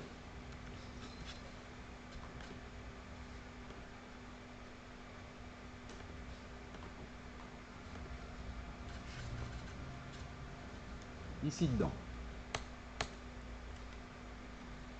J'initialise mon terrain. Ça, c'est très bien. Pardon. J'ai ajouté P graphique texte là. Je dois absolument aller mettre à nul au tout début. Parce que sinon, il a une valeur dont je ne suis pas sûr. Là, je suis sûr, c'est quoi sa valeur? C'est nul. Ici, je vais créer une nouvelle méthode qu'on va appeler load texture. Et dedans, on va lui donner un chemin. Parce que je ne sais pas très bien ce que je vais vouloir comme texture sur ce terrain. Par contre, je sais bien ce qu'il faut faire quand on demande une texture. L'autre texture passe. Donc là, vous pouvez lancer le code dans l'état là, il ne se passera pas grand chose. Vous pouvez appeler l'autre texture avec tout ce que vous voulez, ça ne va pas marcher non plus. Tout ce qu'on doit faire ici, c'est charger notre texture. Et ce que je... Alors, ceux qui suivent bien, ils vont se dire ouais, pourquoi on fait pas une P-image, pourquoi on fait un P-graphics? P-graphics, ça va nous permettre d'aller dessiner dedans après, d'aller modifier la texture après, d'aller programmatiquement ajouter, retirer des choses. Pas P-image. Et une texture, l'idée, enfin, pour la fois prochaine, on va avoir besoin de pouvoir écrire dans notre texture des choses, de pouvoir ajouter des choses, de faire un mélange par exemple entre l'herbe et la roche, etc. Donc, ce que je vais faire ici, c'est aller charger ma texture. Donc, texte égale. Alors, pour charger une texture, pour créer un P graphique, on a besoin du parent. Et on doit lui demander create P graphique avec sa hauteur et sa largeur. Ça, on n'en sait rien.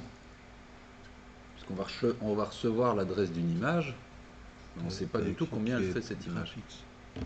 Pardon, tu as écrit create graphics. Create graphics, oui. Ouais, c'est pas P graphique. Je me demande, Non. Non, tu demandes create graphics et ça te retourne un P graphics. C'est ce qu'on veut. moi je Alors, en temporaire, on va aller charger notre image. Image IM, pour pas l'appeler I, pour avoir le truc le plus court possible. Et on va demander à notre parent de charger l'image. Parce que nous, on ne sait pas le faire.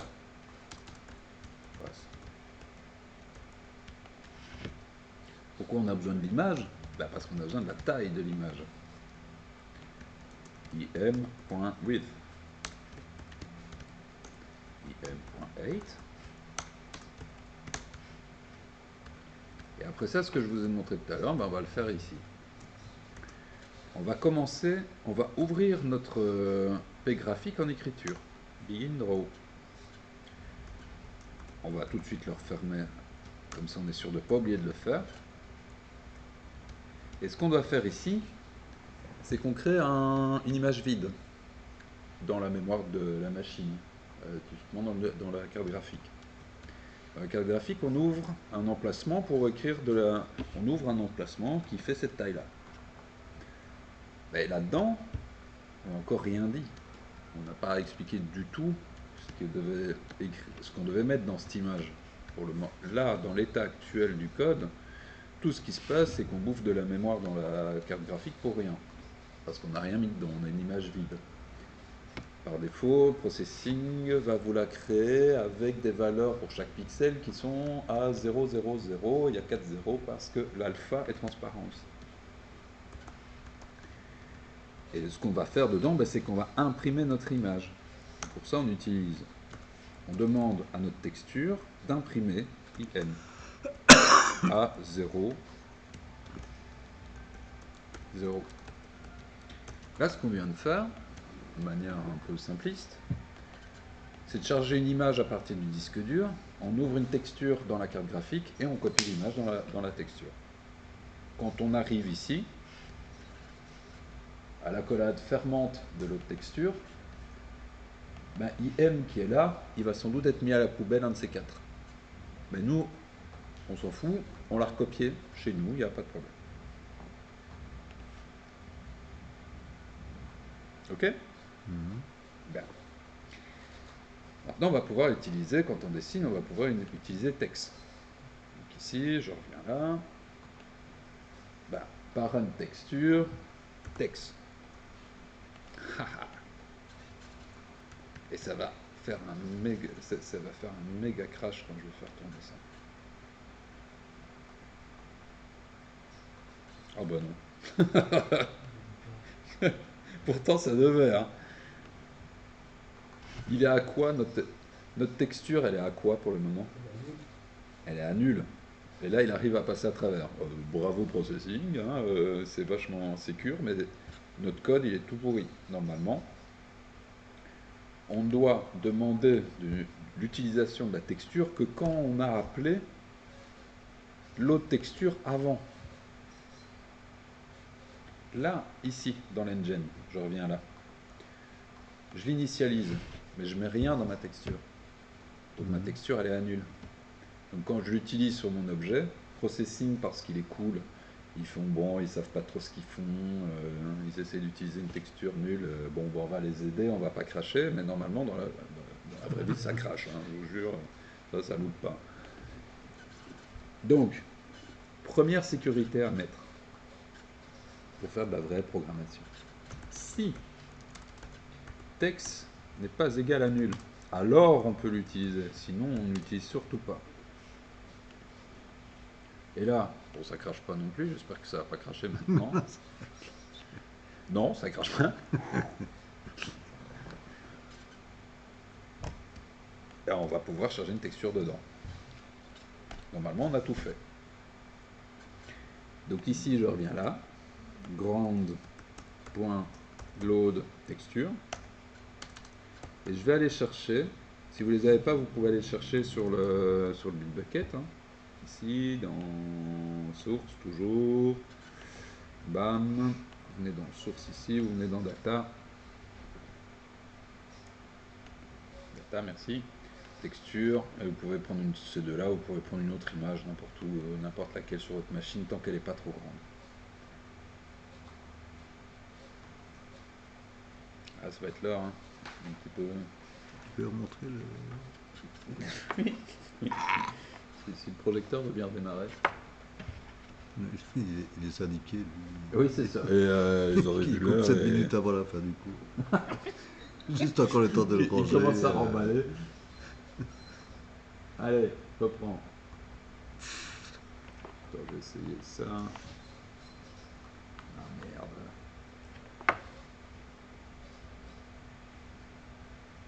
Ça va pas être cool pour mon Twitch, ça. J'espère que ça va pas foirer. Hop.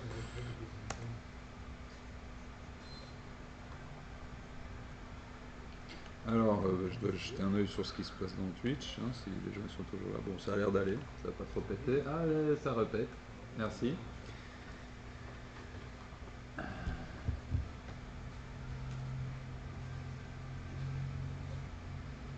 il fait n'importe quoi. Lui. Il a un match à la télé, il va être très tôt aujourd'hui. Allez, allez.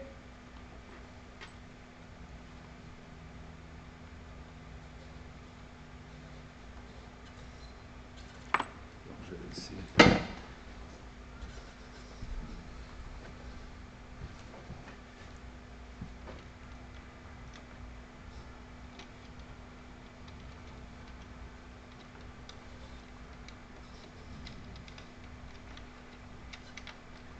Bam. Bam. Pour les dernières minutes, voilà. Bon. Alors, est-ce qu'on peut, s'il vous plaît, merci.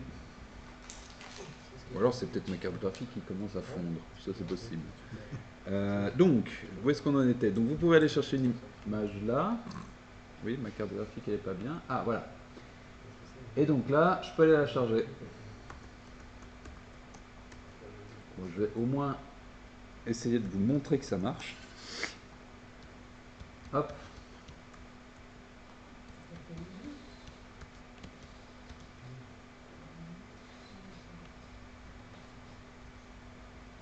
Ça marche. Et il y a un petit glitch là. Ouais, Fort sympathique au demeurant. Mais pourquoi y a-t-il un glitch? c'est pas la même taille. Pas la même taille. Donc,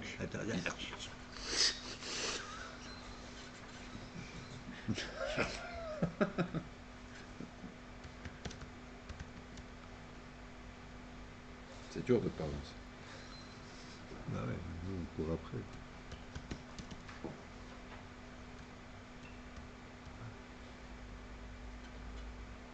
Oui. Ok. Donc, là, tout le monde a ça? Tout le monde y est, plus ou moins? Ouais. On passait sur le ground pour. Ground, ouais. À quel niveau? Dans le load? Oui, quand on load. Load. Donc c'est ça qu'il faut faire. Première chose, récupérer l'image sur le disque dur. Deuxième chose, créer la texture dans la carte graphique. Et puis copier l'image dans la texture.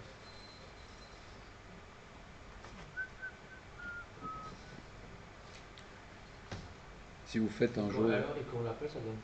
Ah, quand on l'appelle, c'est là. If text n'est pas égal à nul, alors parent.texture text.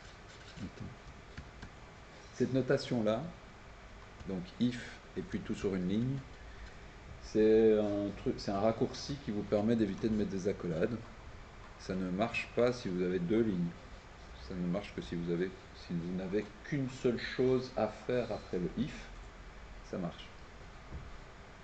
Alors, on ne cherche plus la texture de la map ou... Ah non, tu utilises la texture image, puisque tu peux remplacer, hein, tu peux dire s'il n'y a pas de map, ça c'est déjà fait ici. Hein. Si tu veux utiliser la map, tu remplaces ici texte par map. Tu peux comme tu veux. Tu peux même mélanger les deux.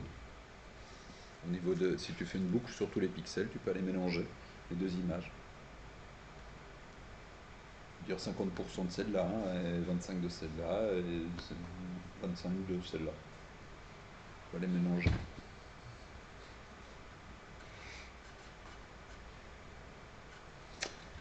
Alors le truc qui fonctionnait pas là. Ah, par contre, si j'avais fait ça, ça aurait marché. Alors ici, je peux faire ça. Text.width pour aller ajuster mon truc correctement.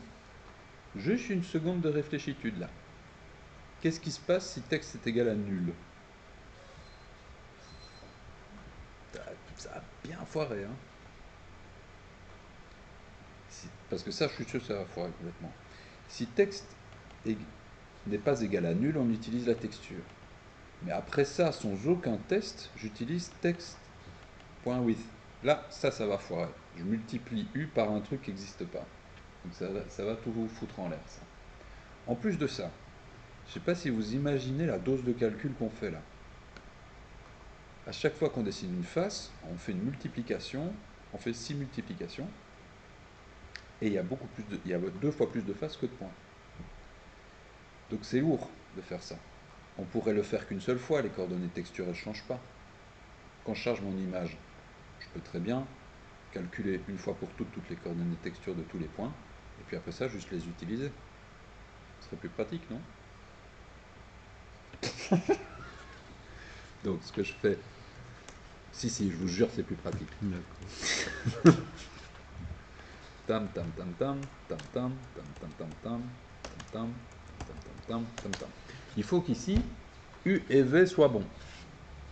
U et V au démarrage, ils sont à 0, entre 0 et 1. Donc ça ne pose pas de problème quand on n'a pas de texture puisque ça ne se voit pas. Quand on a fini de charger notre texture ici, ah bah, on peut très bien faire une boucle sur tous les points. Comme j'avais une boucle ici, un petit raccourci, désolé, ça a été vite, mais...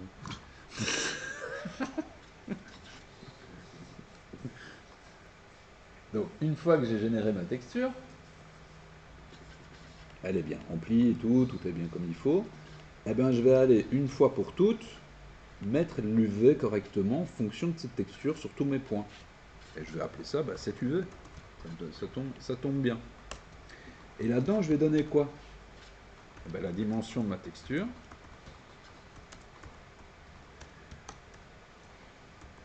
J'ai fait une faute de frappe ici. Bam. Voilà. Et comme ça, après ça, j'aurais plus à calculer ce truc-là. Ce sera déjà fait une fois pour toutes, j'ai plus qu'à aller lire la valeur, ça va 1 million de fois plus vite.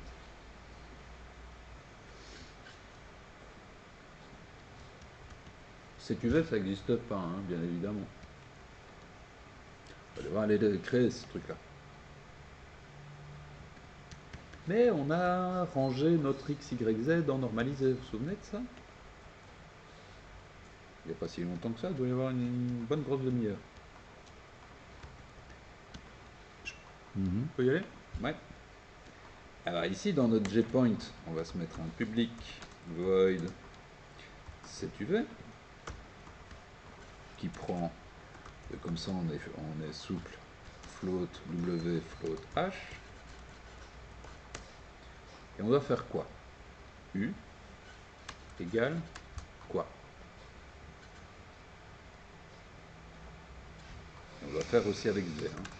Ça va être relativement pareil, mais qu'est-ce qu'on doit mettre dans U et dans V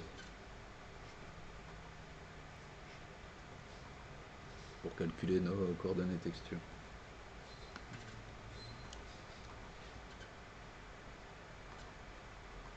Faut pas oublier qu'on ne peut pas accumuler, il faut repartir de la vraie valeur. Et la vraie valeur, elle se trouve là. Bam.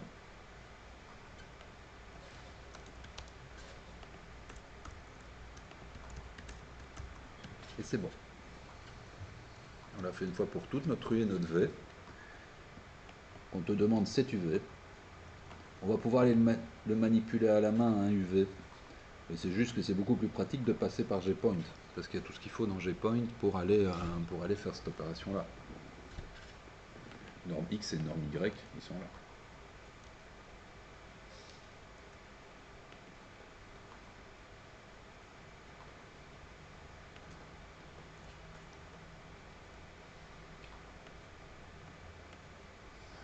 Ça donne ça.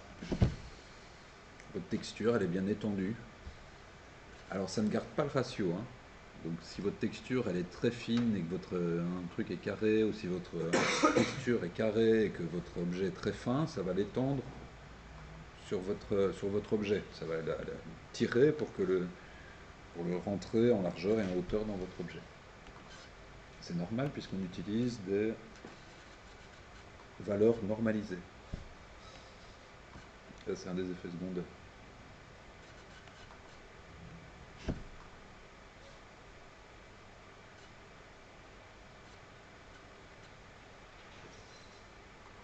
Ça marche chez vous? Et on peut toujours aller changer la taille, hein.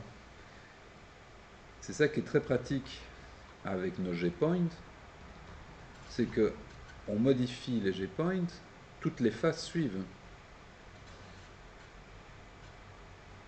La texture, elle colle bien aux faces, et en modifiant juste le Z, et bah, du coup, le dessin suivant prend tout en compte et tout se recalcule très bien et automatiquement.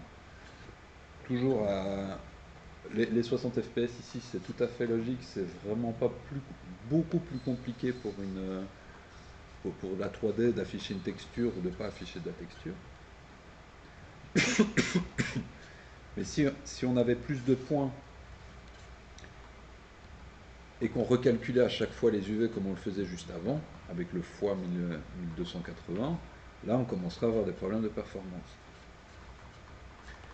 Pour valider que c'est bon, eh ben, je vais dire quand tu appuies sur Keypress, tu charges autre chose.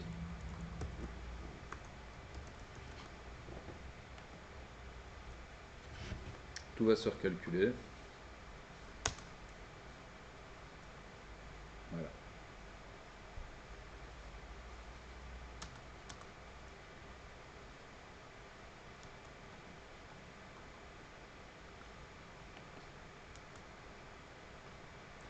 Maintenant je charge plus Korok, hein, mais la première fois ça m'a. Je peux changer dynamiquement à l'intérieur de mon. Ça prend un peu de temps, c'est mieux d'avoir des textures qui ont la même taille pour ne pas devoir tout reproduire, mais c'est faisable, hein. Bam. Le temps de charger la texture, de créer, et de passer à travers tout le. Ce qui a pris du temps, là, entre le moment où je clique et le moment où je vois la texture arriver, ce qui prend du temps, c'est la création, c'est l'ouverture de l'image. Là. Ça prend du temps. Recalculer les points, etc., c'est rien du tout. Ce qui a pris du temps là-dedans, c'est ouvrir le fichier image, le recopier dans la texture, etc. Tout le début de l'autre texture a pris du temps. Chez moi, c'est la texture, ça marche pas. Elle ne s'affiche pas? Non. Attends, hein. Hop. Donc tu as bien fait un truc comme ça, grande lot de texture là, dans l'engine. Oui. Mais le chemin, est-ce que tu as dans data, est-ce que tu as grâce? Oui, ça je l'ai. Ok, nickel, ça c'est bon. Alors ici dans le texture, tu as bien fait le même truc ici. Parent.loadImage pass. Texte égale parent créer. Très bien. Voilà, créer le graphique.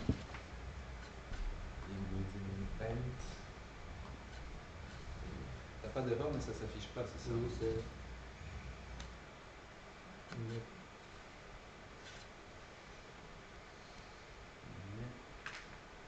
Prendre les textures, dessus.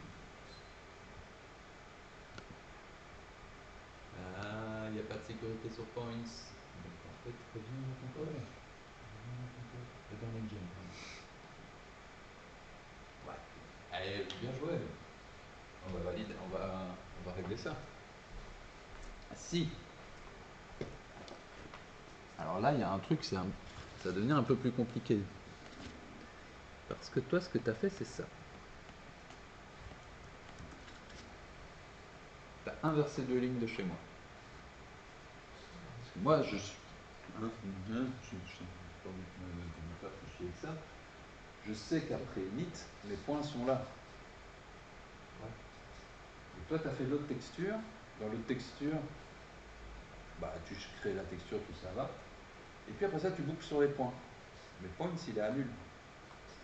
Donc si tu veux être tout à fait sûr, soit ici tu refuses, tu dis s'il n'y a pas de point, je sors, soit, et ça c'est un truc vachement plus compliqué à mettre en route, c'est si les points ne sont pas là, du coup je stocke temporairement la texture que j'ai demandé de charger, et quand je crée les points, ben, s'il y a une demande de texture, alors je la traite à ce moment-là.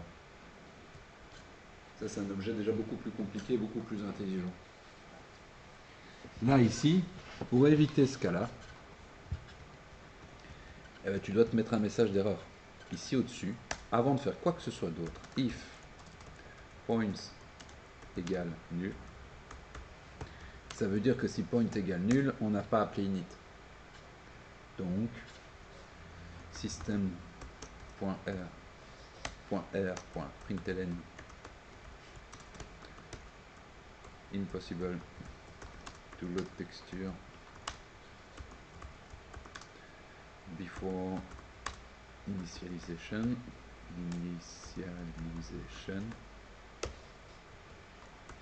return. Et là, ce que je fais là, si je lance ça, c'est que j'ai créé un message rouge dans ma console. Mon code ne crache pas, mais j'ai un message clair pour moi, développeur, de ce que j'ai mal fait.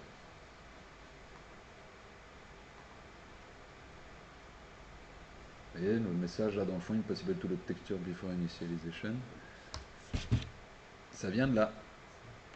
Quand vous voyez le code qui est ici en bas, c'est généré de cette même manière. Il y a 2-3 trucs un petit peu plus compliqués, mais ça ressemble vraiment fort. Et maintenant, du coup, je refais ça. Ça pose pas de problème, les points ont été générés, ça crache plus quoi.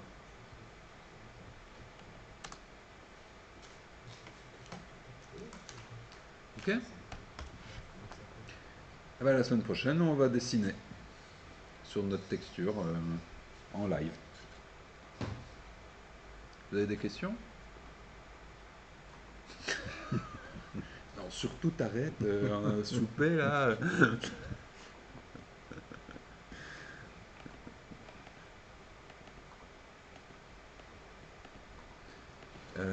Pardon, Yusha, je viens de te voir.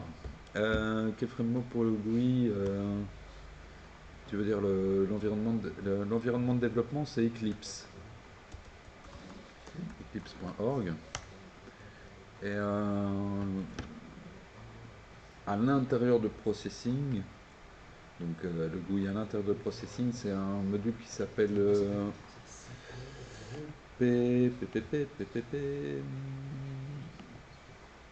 Contrôle P5.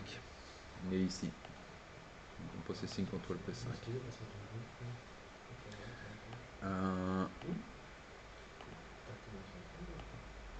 Voilà, si c'était ça ta question. J'espère que tu es encore là. Bon, eh ben,